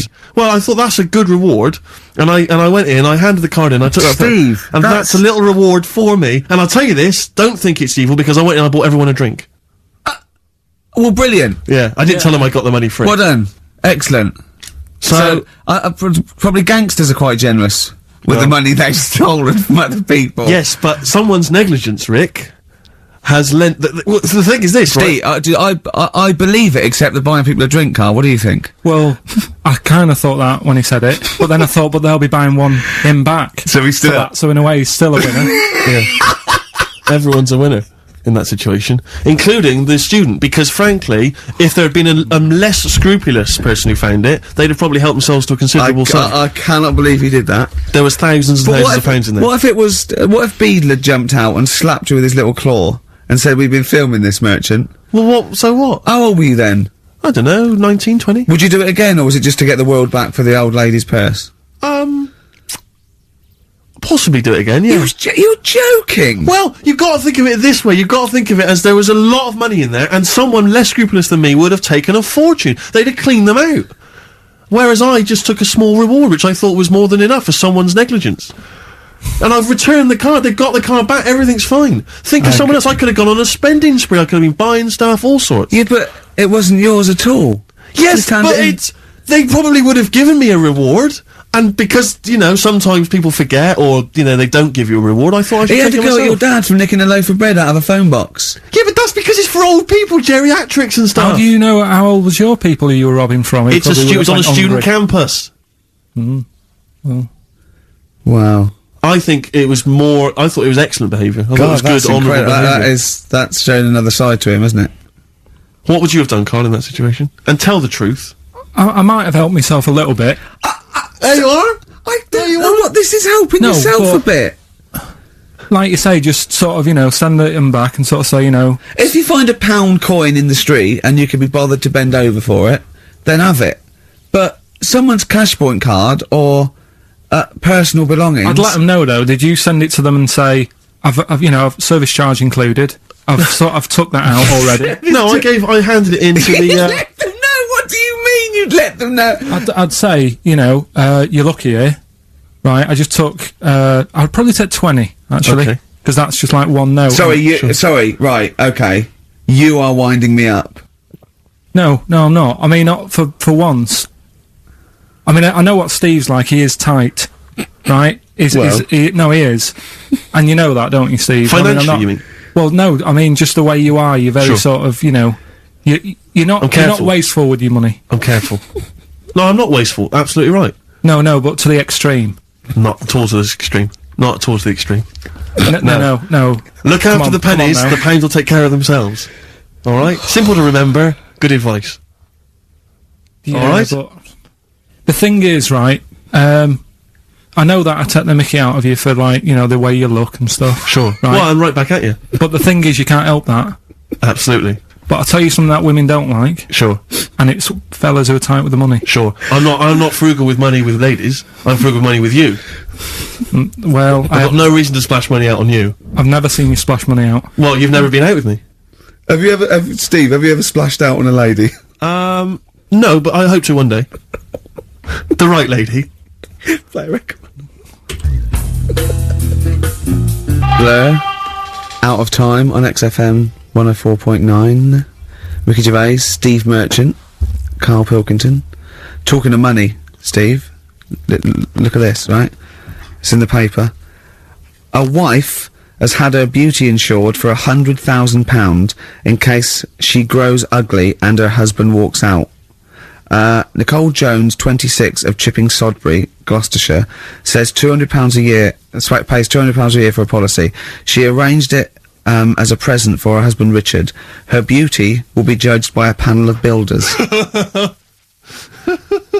So, have they been selected beforehand, do you think? Do the insurance company know who they are?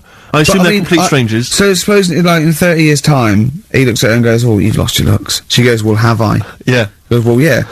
"Well, have I?" Calling the panel. Some rules going, yeah. Alright, get him out for that. Well, never mind that. It's yeah, she's lost it. Right, Well, 100 grand. well, 100 grand coming your way. They stand on some scaffolding. Yeah. She walks by. Yeah. And if they wolf whistle. That is amazing. Do you think they give her a quote first? Yeah, what if they say, "Actually, love, you've got nothing to lose. You're not oil painting anyway." Yeah. We can't come round and judge your beauty for at least 2 weeks. That is just open to abuse, isn't it? £100,000. Because I remember, in Japan, they're mad on golf, right? And if you get a hole in one, you buy everyone, you throw a party. And it was costing them, like, thousands and thousands of pounds. So they were insuring themselves against getting a hole in one. And so, miraculously, everyone was going, "I got a hole in one." Did he? Yep. Yeah. Paying out insurance. I mean, they could be in that together, couldn't they? They're bizarre. not. I'm sure they're not. Well, they're probably more honest than you two that would take 20 quid out of a cash point. But, No, 30. 30. Yeah, 30. I like the wording, though.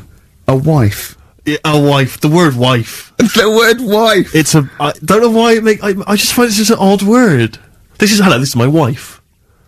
Hello, the wife. Yeah, the wife. My wife. It just seems a word that you have to say if you're 60. You can Yeah, I go, know.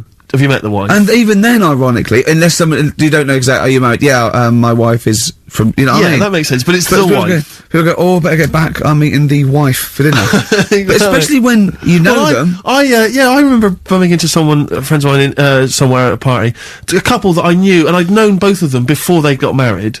In fact, I'd known her, I think, longer. And I said, "Where's so-and-so?" And he went, "Oh, the wife will be along in a minute." And it's just this notion that, use her name. I know she is. I know her name. I used to call her by that. Why? It's like someone going, "You know I'm married. You know I'm married." It's like showing in the off. eyes of God, we are wed. Exactly. Yes, that makes me more of an adult than it's you. the ownership. Yeah, it's like going, I'm a real man. I've got a wife, and here she is. She's my wife. I find it, there's the words that I find hard to say. In a shop, I could never ask for wet ones. Do you know what I mean? If I have to go and ask for wet ones, I won't bother. Or toilet duck. Another one I have a problem with, I never say, Snickers. Why? Dunno. I think it's I grew up with Marathon. Yeah. See, this is so pathetic, I still get embarrassed buying, toilet paper. Really? We know if you go into like your 24-hour shop just around the corner, not a supermarket, big shop, but if you just go in there and you're just maybe buying some milk, Yeah. a chocolate bar, because it's like they know what you're up to. No, No, but they know you're going to use it to, you know, when you're going to the lavatory at some point. It's sort of, it's too intimate. But You it's, know? you just go, I know what you're thinking, I'll be using this after masturbation. Thus saving all embarrassment. That goes with the porn mag I'm just walking.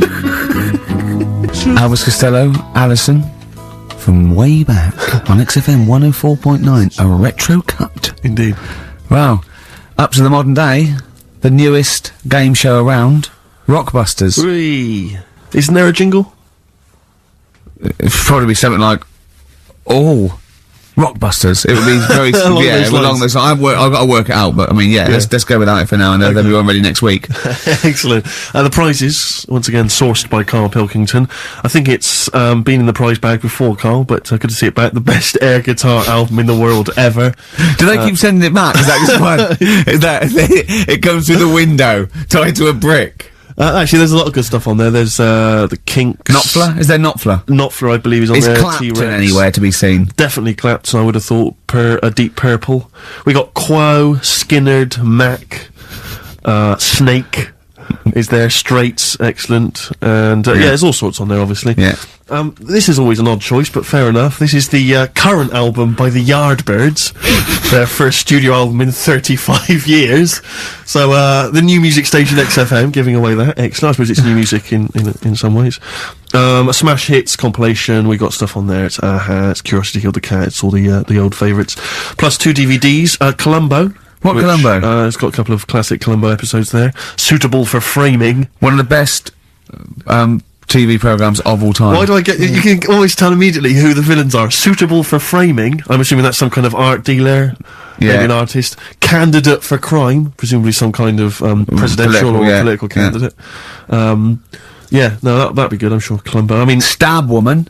That was my favourite episode. Stab Lady Wife. I mean, to be fair, I'm not sure why... Who would buy a Columbo DVD? Like, you can't find it on TV. It's on now. It's on now. I guarantee, because someone could maybe email in, is there an episode of Columbo on now anywhere that got cable or digital? I think it will be. Almost certainly. But it is great. And the other DVD here is Cruise of the Gods, which was the one-off TV kind of film, comedy film that was on at Christmas, featuring Rob Brydon and Steve Coogan. It's good. Williams. So, yeah, there's a few gifts there, not bad at all. Right, now we get to the real deal.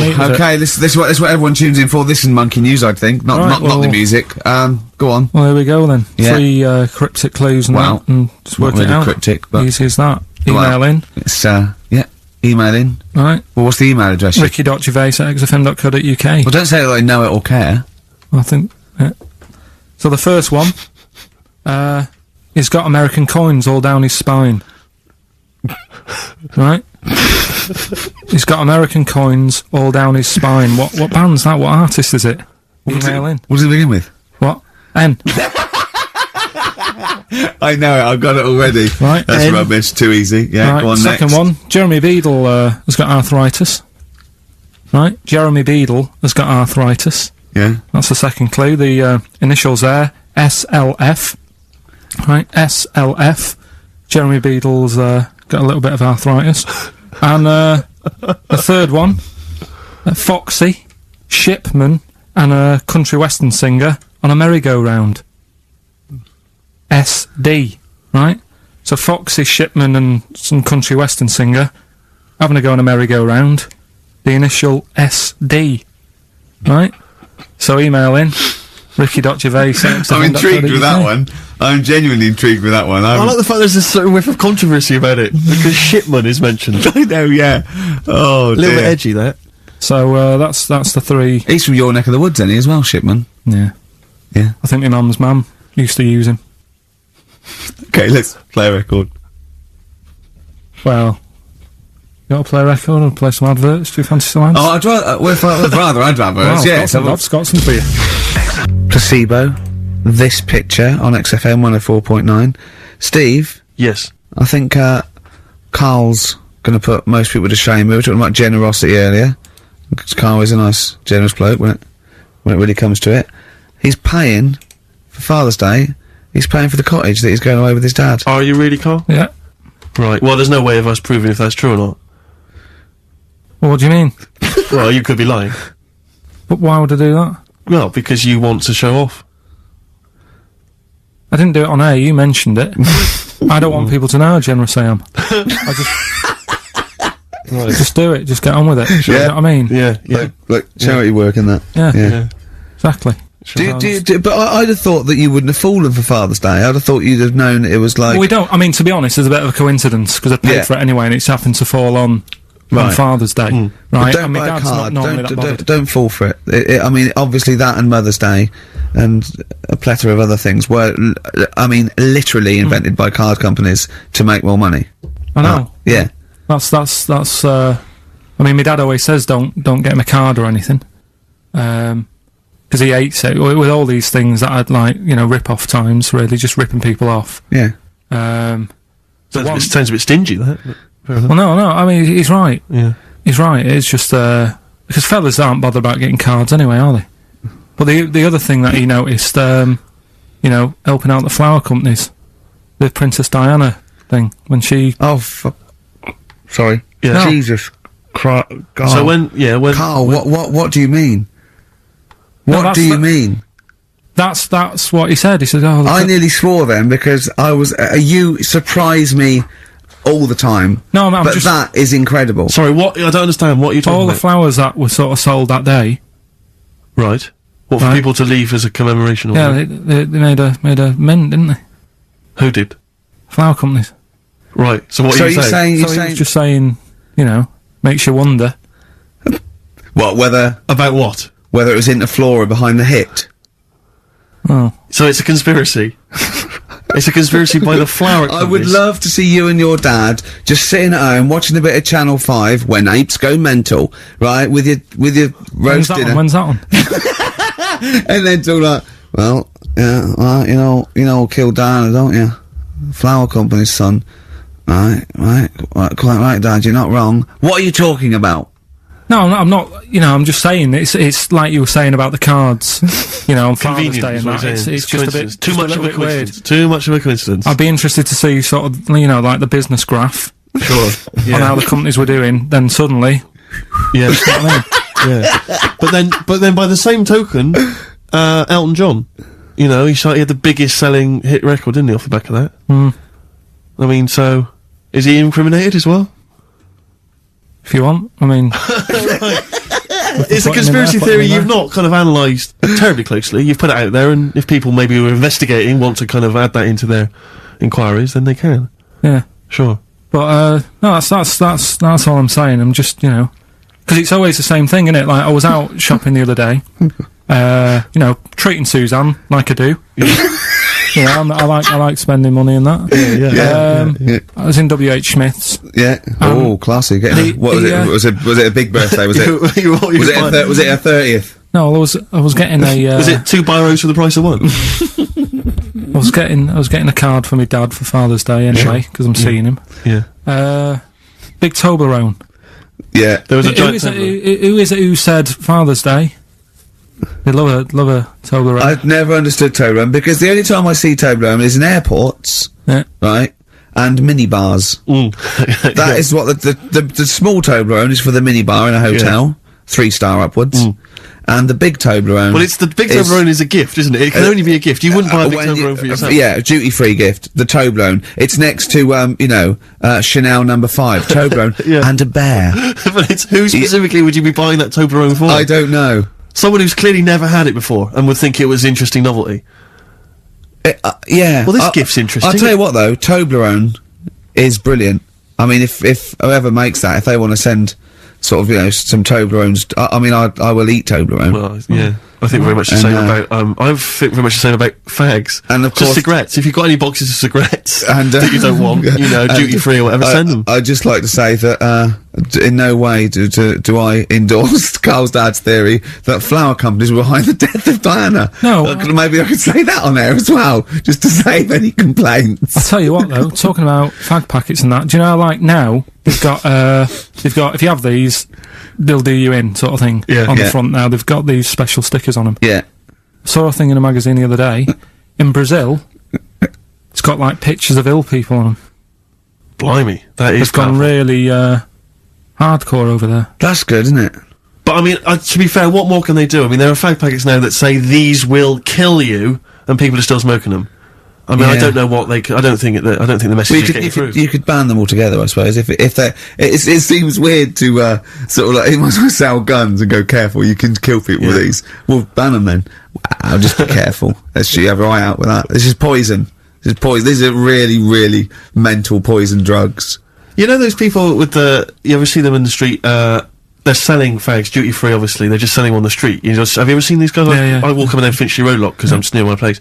And, all these people, they're sort of looking a bit shifty, and then if they think that you're maybe a smoker, they just, oh yeah, fags, and they'll open their jacket, and it literally will be like something from, the 1940s. They won't go to you, though, do they? No, smoking stunts your growth. They know you must have never had a fag in your life. But, I might be buying them as a gift or something, because I'm quite a generous guy. But it struck me, I was chatting with my friend about, there seems to be, there are certain people who are very, maybe they have trouble getting work, or maybe they, they're immigrants who've not landed on their feet and they've had trouble, and so there's a couple of jobs they can do. It seems to be, there's the fag selling, there's those people I noticed on Oxford Street who bend a piece of wire into the shape of your name. I mean, what kind of a gift is that, really? You know what I mean? I know. It's like they're literally giving them out. Or you can, you can have the bending the name.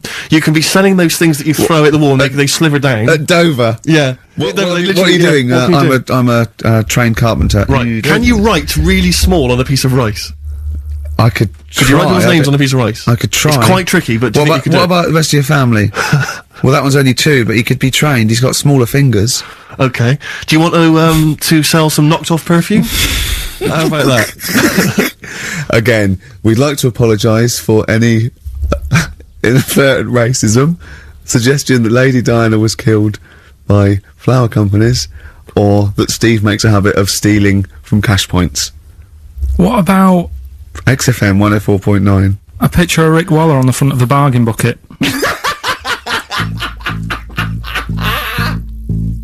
Red Hot Chili Peppers, universally speaking, on XFM 104.9. I'm Ricky Gervais. With me, Steve Merchant, and, of course, Karl Pilkington. Now, people come up to me, and they say, is Karl for real? And I go, what do you mean? He goes, well, they want to say, is he that stupid? And the answer is yes, right? Some people think that he's putting on. Some people think that he's a character that we've invented, like we've got an actor in, like he's a Gareth Keenan or a Tim or something. And I go, that no, we've scripted. Exactly, yeah. No, it's absolutely real, aren't you, Karl? I go, where did he come from? Well, just to tell the story, we came here and, I was much too important to run the desk myself this time round. So they just gave us a tea-boy. Steve came in with you, I remember that. yeah. Why do you remember that? Well, Steve knows, I don't want to keep going over it, but it's just the way he looks. It's just Were you taken aback? a little bit. Yeah. Right.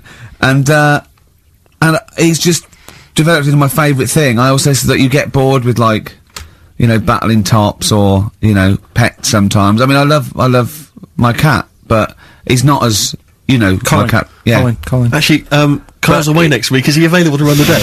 No, well, he's actually not as intelligent as Karl, and that's the truth. He's not, Well, he's marginally. Yeah, and then in the week, he's like one of those little Tamagotchi toys, Karl, because I have to phone him every day and keep his interest up. Yeah. Like I'd give him an interesting fact. And, I got a book out and I found out I'd call Karl like that. And I thought this was a great fact, right? A 2-day-old gazelle can run faster than a racehorse. Right? I thought that was incredible. Sure. Okay.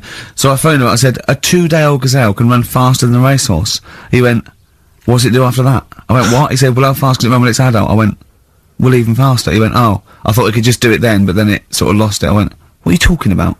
I went, that's incredible. A 2-day-old gazelle can run he went, well, no, that's what they do. I went, what? He went, that's what they do, isn't it? I went, what do you mean? It's 2 days old. Right? He went, yeah, but a 1-day-old fly can fly. I'm 30 and I can't fly. It's not what I do. Right? And I went, right. He went, a jellyfish can hold its breath underwater for hours. I went, it doesn't hold its breath, does it? It hasn't got lungs. So he went, what? I know I had him. He went, what do you mean? I said, well, they don't breathe, do they? He went, what do? I went, well, they get oxygen directly from the water via osmosis straight into their cells. And it just went quiet. And I went, a 2-day-old gazelle? And he went, yeah. Do you know what I mean? He's just thinking about the jellyfish. Yeah. Well, he was looking up osmosis, and then he was thinking about the jellyfish. But I just think, if Bambi's anything to go by, this little gazelle spends a whole day trying to stand, and the next day it enters the derby. And you don't think that's incredible? No. See, you know the sort of things I find incredible. Go on. Mirrors. Shiny objects. Kettles. Yeah. Oh, God. Well, listen, remember the time when I tell you about the baby that had a baby? Baby that had a baby. The baby that had a baby? Yeah. It's happened again. No, it hasn't. Well, it didn't happen the first time. It was in the papers, I think, on Monday, in all the tabloids. So it's a twin where one has grown and the other one is still at a fetal level. No, it wasn't, though. It had grown. He was saying to his mum... Who was saying to his mum? The little kid who was 7 years old. And he kept saying... Yeah. He was and he was pregnant? Yeah. I know. What do you mean? And he was saying to his mum, oh, God, I don't feel well. And, like, his belly was all swollen, and they thought he'd just been eating cake or whatever. And he was saying, I can feel something moving about, and they were like, stop messing about, there's nothing wrong with you. Eventually, I think he was in gym at school. In gym? What, Jim was pregnant with him? Oh, no, he was like a Russian doll. He was at school, right, just about to do sit-ups or whatever they do at school, right? And flew out across the room. Teacher goes, you're a bit fat. You look a bit pregnant. And so best took to the doctors, took him, said, you're 7 years pregnant, or something like that. What? Or something like that? You're 7 years pregnant! Or something like that. You say to the doctor, Karl, why don't you think about what you say before you say it? See the reaction I get? Now, the gazelle, I didn't get excited like that. 7 years pregnant! Send it in. If someone's online at the moment, just having a look around, it happened on Monday or Tuesday. Because I told you at the pub quiz, didn't I, Steve? I said to you, I know the baby's had a baby. Yeah. And you were like, yeah, whatever. Well, I just thought you were talking nonsense as ever. Well, we'll find out. You're 7 years pregnant. Yeah. You're a fool. Play a record. Well, we've still got stuff coming up. Monkey News? Rockbusters answers. We'll have to get that out of the way soon, because we've got what else is there? Have we got a cheeky freak of the week? Yeah. Brilliant. On XFM 104.9, I'm Ricky Gervais. Joining me is Steve Merchant and Karl Pilkington. It was an excellent link, that, Rick. Did you say Nime at one point? 104.9? Did I? Other than that, it was textbook. Yeah, a desperate attempt at being articulate. Sure. But let myself down. With your here's the good thing about the boxing thing, because, there's no chance of me, slurring the words. No, I already slurred my words. Yeah, so any damage will be totally fine. Yeah. Oh, the doctor's rushing in. I think there might be some kind of concussion. Jane just going, no, that's just the way he talks normally. But because I'm thinking maybe, did you start the show with that particular kind of manner? Just because obviously a lot of new listeners, I imagine, thanks to the massive poster campaign, and you obviously want to impress them and charm them. There's a few examples today of irony coming back and biting you. Yeah. That seemed like a funny idea at the time, me posing that up. But Jonathan Ross phoned me up when they first went up and he just said, I've just seen a big poster of a predatory gay. Yeah. You do look a little bit. Yeah. Hello. What's your name? Why would you like to sit down here? And then you're in the background. And also, I think the funny thing about having you as a partner, I mean, the only good thing is that you look weird and tall, like too freakishly tall and lanky. Oh, yeah, but in that one, no, because your background and you're smiling, you don't look as weird as you do in real life, or as freakishly tall. So it sort of ruins it a little bit for me. Look at Pilkington. Look. Pilkington, what are you doing? Not listening. He's just opening a packet. What are they? McVitie's. See, we should mention them. We get some free ones if anyone at McVitie's are listening, because we're not getting the perks of this. Nothing. I'd say I'm not getting anything. I really got in this game for the ladies, for the money, for the voiceover work. Certainly, I'm seeing hide and hair of that. But you're not getting the voiceover work because Jethro's getting all these parts that you might get. Yeah, sure. Yeah. Okay, Rick. Yeah. You were the voice of what? The drink driving campaign? You sound like a man who was run over in a drink drive incident. I mean, it's like you don't drive. Yeah, but I didn't get any money for that, did I? Oh, did I? I can't remember. It's like, I mean, I don't drive, yeah. Well, that's good, I don't drive. No, it said don't drink and drive, so I've chosen just to drink. But at least I can formulate sentences using the English language, and I'm not getting the voiceover work. The English language of the 14th century. Well, it's better English language and English language. rather than whatever kind of Middle England language you speak, the language of the hobbits. Alright, Carl.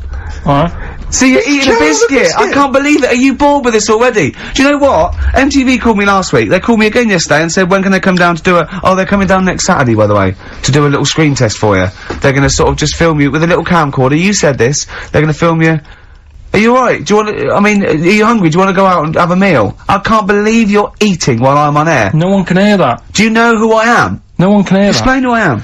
Well, that's Ricky Gervais, right? He's made his name on TV. Yeah. Okay, he's done any number of corporate gigs, and they pay silly money. So, I mean, this guy's earning, and really, earning beyond his talent. Alright? So, I think I deserve a little bit more than a little mank eating a biscuit while I'm talking. Rick Gervais? Yeah. Have you won a BAFTA? Yeah, too. Alright, so, Yeah. just a little bit of respect. Yeah. Yeah. Carl, Well, what have you won? What have you won? I got a bronze certificate for doing a full week at school. That's great. It was only a bronze! What's that then? 3 out of 5 days? And I got me a little Crusaders badge, if you remember. What's the little what? Crusaders badge? The Crusaders badge for the religious club. So, I was at the fella that you went and played You had to go ping and pong convert ball, so Muslim, they wanted did to you? talk to you about God. yeah. Yeah. You got a Crusaders badge, did you? Yeah, that's Oh, why I you went. actually That's got why a I badge joined. That's why I joined. For the badge. I like the little badge. Did 4 weeks and then packed it in. But we're talking about MTV, right? And I was feeling a bit nervous, wasn't I? About like the way I look Right. and what have you. And then I watched a bit of Celebrity Big Brother and all the fuss that Mark Owen's getting. And he's not that good looking, is he? He's very. I want to be Mark Owen's mate. If anyone who knows Mark Owen or Mark Owen's listening, I want to be his mate. Yeah, I think he's brilliant. I think he's a nice lad. But what I'm saying is, right, all the girls go mad over him. Yeah. And he's not that good looking, is he? Well, no, he's got. He is in a certain way, isn't he? That sort of non-threatening. Yeah, but he's not stunning, is he? Do you know what I mean? No, but no. Well, what's your definition of a star? Yeah. Who do you like? Someone who you look at and you go, God, they're good Which looking. bloke do you fancy? What bloke do you think's attractive then? So if I was into men, Yeah. in fact, you can still say a bloke's a good looker without fancying him. And that. Who do you think is know what I mean? attractive? Probably. I mean, it depends what you're looking for. No, just look. Just look. You think There's who- different looks as Of well, course, isn't yeah. there? No, who do you say was Um, attractive? Who do you say was like stunning in your definition? A good-looking lad. Yeah. Good-looking lad. Oh, look at him over there. He's. Ooh. Do you find, Robbie Williams, do you find him attractive? Boy next door. Look. No. Who do you? Carl, hurry up, because it's we've only got 2 hours. Probably. Do you know? I can't think of one offhand. Mark Owen is pretty good looking then, really. What, there's not, just name one bloke that you think's an attractive guy. There must be one bloke that you've either met, or that you've, seen in a pub, Who do you or think on a is attractive? poster. Tell you what. Go on. Works here. Young Alex Zane. Alex! Well, we know Alex, maybe we can fix you up. Oh, I love you, Alex. You've got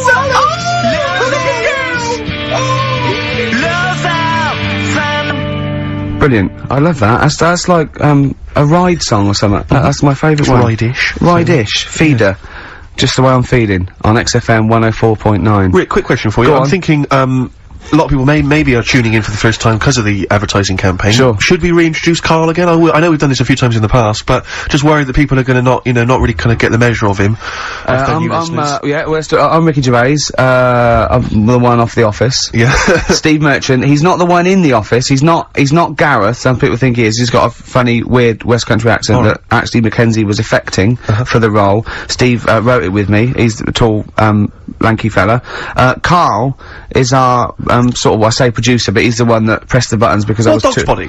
Yeah, but I mean, it was just because I was too big to run the desk. Yeah. Yeah, too like important, I used to have to do. Literally too big. You couldn't get it. Yeah, and then we discovered that, he looked a bit like a boring sort of, alright, yeah, no. But then when we sort of, poked him with a stick, he came up with, he doesn't realise, but some of the I think, some of the funniest extraordinary things I've ever heard. Say hello, Karl. Alright? Yeah. Well, classics, I think, so far, that have gone straight to the list include, have you ever used a Y-front correctly? Yeah. Brilliant. You never see an old person Eating a Twix. eating a Twix. These are the sort of things. He's back on his campaign to get rid of jellyfish. Why is that, Carl? Oh, did you see the paper yesterday? Go on. There's a jellyfish, right? It's about 15 foot long, about 5 foot wide, and there's a fella swimming next to it, and the paper's going, oh, look at this we've found, there's loads of them in Japan. Yeah. And it's because the water's getting hot, so it's making jellyfish really big. Oh dear. How's the campaign going to get jellyfish get rid of them? What's your point about jellyfish? They don't do anything. There's no point, they get in the way, jellyfish, yeah. it ruined me holiday, because I got stung by one. Yeah. But you think the same thing about Liverpudlians, and we can't just go around, wiping out things that ruin your let's holiday. do the jellyfish first, and then we'll move on to the Scousers. Yeah. But yeah, I don't know what they do, and I'm trying to look on the internet. I've been busy this week. You're jellyfish now, not Scousers. Yeah. You don't know what I don't know what they do either. to sort of try and work out what would happen with the sea if it didn't work, because they say, like, if there's What? no... See, there it is, Carl, this is what we're talking about. People who've listened for the first time, they've got to listen to every word you say. You want to find out what would happen with the sea if it didn't work? If jellyfish weren't in there, do you know what I mean? Because stuff like coral, apparently the sea would be in a right state if you didn't have any coral in it. If fish, do you know what I mean? I always worry about how many fish we're sort of eating. Because you go past... Sorry? No, do you know, like, you go in Marks and Spencer's or Selfridges... There's loads of fish in there. And there's really fancy stuff that you think, they've killed that, and it looks good on the counter, pretty impressive. Yeah. But is anyone gonna buy it? Yeah. Do you know what I mean? It's a big, like, a shark sat in ice. Yeah. And you go, yeah, they've got, like, a lot of fish... For sure you won't go around the Tate Gallery? No, do you know what I mean? I've never seen a big shark sat in ice in Selfridges. They do it. And it's like, you go in the morning, and you can go back at night, and the same shark sat there, and it's... So you know it's the same shark, do you? It's the same one. What, same face? Are you sure he just hasn't lost his mum? And he's just like, he went shopping with her, Christmas shopping, and he's just like, he's stranded, he doesn't know where, he's just waiting. You know I'm right. I've never seen a shark in Selfridges. Well, alright, then say maybe that's one day a week, but on other days they'll have like... Shark Monday. I think, Selfridges. Today at Selfridges is Shark Monday. Yeah. No, it's just that... So your point is that there's all these fish not being eaten. Yeah. So and they're being killed. They're taking them out of the sea, no one's eating them. And you're worried, what, that the sea's gonna rise because the more things you take out? Well, we're just gonna run out. Because the fish drink it, don't they? And that keeps the water level down. Yeah. No, well, you know what I mean. There's stuff that worries me. You're worried that... Was it you who said that you were worried that... Because, there's sponge in the sea. Yeah. But if they took it all away... No. Like, is that him? That's the Stephen Wright joke. Is that Stephen Wright? What was the joke? Sponges grow in the sea. That kills me. How deep would it be if they didn't? I love the fact that he confused you with Stephen Wright. Who for a living purposely says ridiculous things. Yeah. Does that worry you, Carl? Well, think about that and play a record. What do you want? I'd love to, a classic, a beautiful song by Simon & Garfunkel, April Come She Will. April Come She Will, Simon & Garfunkel. That was in the days when they kept songs short. Short and sweet. What do you think of that, Carl? As a track? Yeah, it's good. Yeah, you like that, do you? It's a good one, yeah. Yeah, excellent. That's Steve Merchant and Carl Pilkington for you. Coming up on the show, we've got Educating Ricky. I'm not happy with this.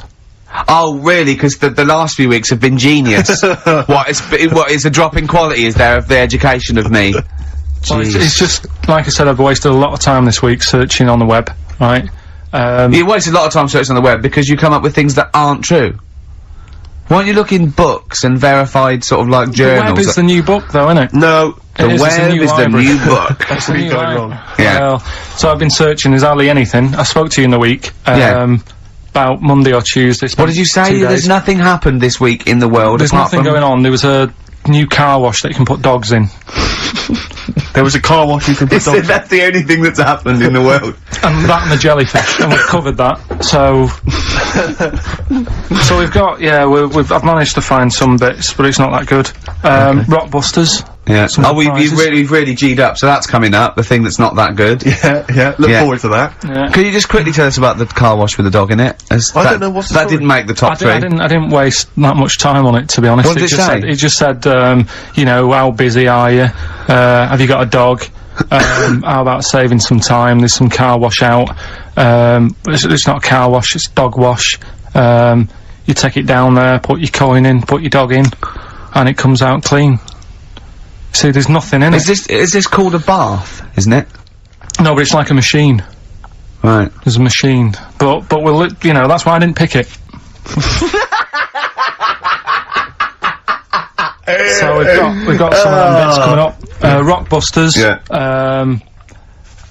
Rick, can I just explain some of the prizes we got here for Rockbusters? Because I just want you to try and picture, if you would, the kind of XFM listener who'd particularly want this collection of gifts. You've got the best chill out album ever. This is the one, as I said before, that's largely made up of songs you may have heard in adverts. Sure. So you've got the Volvo advert on there. Yeah. You've got the T-Mobile TV. T-Mobile. Brilliant. That's on there. So that's Roy Cobb. So look forward to that. Yeah, again, just imagine which XFM listener is particularly looking forward to Top of the Morning with Terry Wogan, his 2-disc set there. You've got, it starts with, we've got the Bangles on there, we've got Billy Joel, River of Dreams, Shine On by Mr. Christopher. So that's good. Just look forward to that. Oh dear. We got the Only Fools and Horses last year's Christmas special. We gave one of those away last week, but still more to shift. Do I spy a little free Yes, it's a little free 3-wheel trotter independent trading 3-wheel car, so that's there as well. So as I say, if you like fairly mediocre comedy, little Jonathan Ross's face there, yeah, on the back. And maybe you also want Jerry Halliwell's Body Yoga DVD, Rick. So sure, that is that's good quality. And then just a few token XFM kind of things. We've got the Manic Street Preachers DVD and the U2 best of. And tell me, Steve, how do the lucky listeners win these? Rick, I'm glad you've asked. What they do is they email in with the answers to Rockbusters, which is a quiz. Hold on, how do they email if we don't know the email address? Rick, again, thanks for asking. Thanks for flagging that up. Ricky.Gervais at xfm.co.uk. That'll be coming up shortly. Try and get into the mindset of Karl Pilkington. A lot of people have been trying to email in answers, trying to think through kind of logically, or maybe based on the rules that they've picked up over the years. Or when he says it in a cryptic clue, they believed him. Exactly. Yeah. So you've just got to think more like a mentalist to try and get. First of all, right, the prizes that I source every week. Explain yourself. What I said to you we're doing between now and Christmas, because it's just a few weeks till Christmas. Right. I thought I'd make up sort of family packs. Okay. That the winner can have something, say like, there's a nice U2 album in there, right? So the winner might want to keep that, but they can get rid of the Jerry Yoga thing. They can give Only Fools and Nurses to Uncle. To the dad. To the dad, yeah. I think the mum would love the Terry Wogan. Yeah. The yoga for your sister. Right. Yeah. And all that. So that's what you thought through, was it? Or was it that there was a load of junk in the office? Or did you scoop them up with 2 arms and it's as much as you could carry down the corridor? Yeah. A little bit of that. But that's me workings on why you've got all that. Okay. Brilliant, that's excellent. That makes a lot of sense, yeah. That's coming up. And me mum sent some more. What we also needed there is he's got a letter from his mum. My mum did some more Rockbusters for us. I reckon they're secretly listening, Karl. They've said they're not listening, but I reckon they are. Does that worry you? Well, let's play a record and then let's hear your mum's Rockbusters. Better Warren G. Karl, done they? Well done. I hope Nate's involved. Nick Dog? Yeah. I hope so, But you can't be in Nirvana, you know you're right, on XFM 104.9. I had to meet the doctor for this fight thing in the week, and it's the one who's off Big Brother. Psychiatrist. Yeah, and but she's a medical doctor and she's sort of big in the boxing sort of world as well. And one of the tests, I had to do a punch test. The other test I had to do was to get in the bod pod. Really? The same as Fat Swallow? Yeah. And he wiped it down since he was yeah. And I was a little bit nervous. And so what does this do? What exactly does it do? What it does, you do a displacement sort of calibration with a known volume. Alright, just bear in mind that Karl's listening, so if you want to explain that in... What it does, Karl, is it works out your density. Okay, right? again. Through displacement, it knows how much what your volume is for the air displaced, right, in this thing. And, in layman's terms, what does it tell you? It tells you,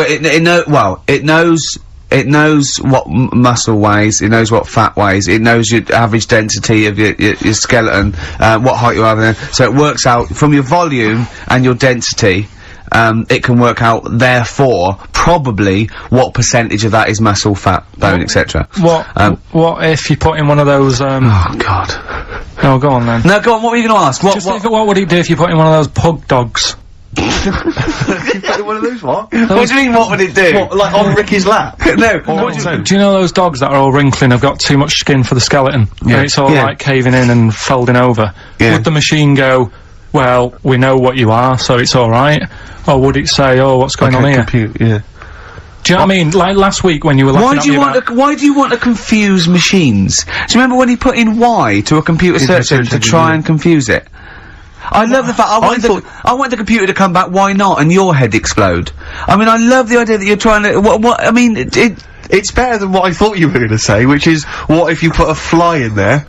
Well, I'm worried about that. I said don't let a fly in, yeah. But anyway. So anyway, what percentage of you is muscle and what percentage of you is fat? I'm 25% fat. 25% fat? Yeah. Now what's Rick Waller? And most of me is muscle. Bone density in that. Rick Waller was 60% fat, which I've looked into it, and apparently is exactly the same as a pork scratching. Wow, that's extraordinary. So he is yeah, the equivalent of a 30-stone a giant pork scratching. Yeah. So is 20% fat, is that good or bad? No, 20%'s alright, 25's over. Right. Men, healthy, fit, lean men, about 18, 20. I'm 25. So you're a healthy, fit, lean man? No, 18, I'm 25. Oh, you're 25? Yeah, right, so I'm 5%, over. And a boxer, that is in peak, you know, with that, basically, you've seen the ones, they just look, you know, like Bruce Lee. Yeah. They're 8%. 8%, wow. Fat. So, is that good for you? Well, I don't think it's that bad for you. I mean, you know, you need a bit of fat. Bruce Lee supposedly, I mean, there's so many rumours, I'm sure you're fascinated by them, Karl, conspiracy theories surrounding Bruce Lee's death. Yeah. One of which is that his body was, it's at the peak of physical perfection. He had an aspirin because of a headache, and it reacted with his, because just the impurities in the aspirin killed him. Yeah. Yeah, because it's sort of like quite interesting and a bit weird. Yeah. He'll have yes, that's fact. He'll have Well, are you aware of the fact that supposedly he actually cheated death, he actually faked his own death so he could work undercover for the Hong Kong police? Are you aware of that? Yeah. Do you believe that as well? Not so convinced. Dunno. Do you believe he could kill a man by putting all his energy into a trembling hand and touching him and every blood vessel burst? Well, it's just another form of trickery, innit? I mean, you met up with Darren, didn't you? Met up with Darren Brown, yeah. Darren Brown. Yeah, he's incredible. Yeah, he's probably the Britain's best illusionist, if you don't mind me saying. Yeah. Well, you can put that on a poster if you want. Tell you what, though, right? Changing the subject a bit. We were talking about a fly getting in that pod. Yeah. Read in the week when I was searching for stuff to educate, you know, the Educate Ricky section. Yeah. Which we will be Do you want to answer that phone, because it's annoying me? Who's phoning? I don't know, it's obviously someone who doesn't know that you're talking at the moment, so leave it. Let him finish your point, it could be, leave it. It could be the head of... Leave it. Yeah, go on. Could be the head of XFM? Yeah. Oh, I'm so scared! No, we must No, I won't be embarrassing him, I going, don't call me when I'm working. Nice, we're fighting against the machine, high five. Raging against the machine. Yeah, right, we were talking about flies getting in a pod. And do you know, like, how, a Barbie doll, if it was real, it wouldn't be able to work. Do you know what I mean? A Barbie doll, if a woman had the proportions, she wouldn't be able to tie her shoelaces up and stuff because her legs are too long for her back and all that. Flies, scientists can't work out how they fly. It's a bee. It's a bee. It's a bee, not a fly. No, a fly as well. No. A fly is apparently its body is like too big for its wings, and they still can't work it out. Yeah. How which in your mind says what? Something spooky. They have worked it out that it's the fact that what they do, the wing actually beats a ridiculous about 150 times a second, so it displaces air. Yeah. So they have. I know what you mean. It's incredible that it can fly because it's got such small wings. Yeah. All right. And it's a bee, not a fly. So, yeah, but other than that, good point.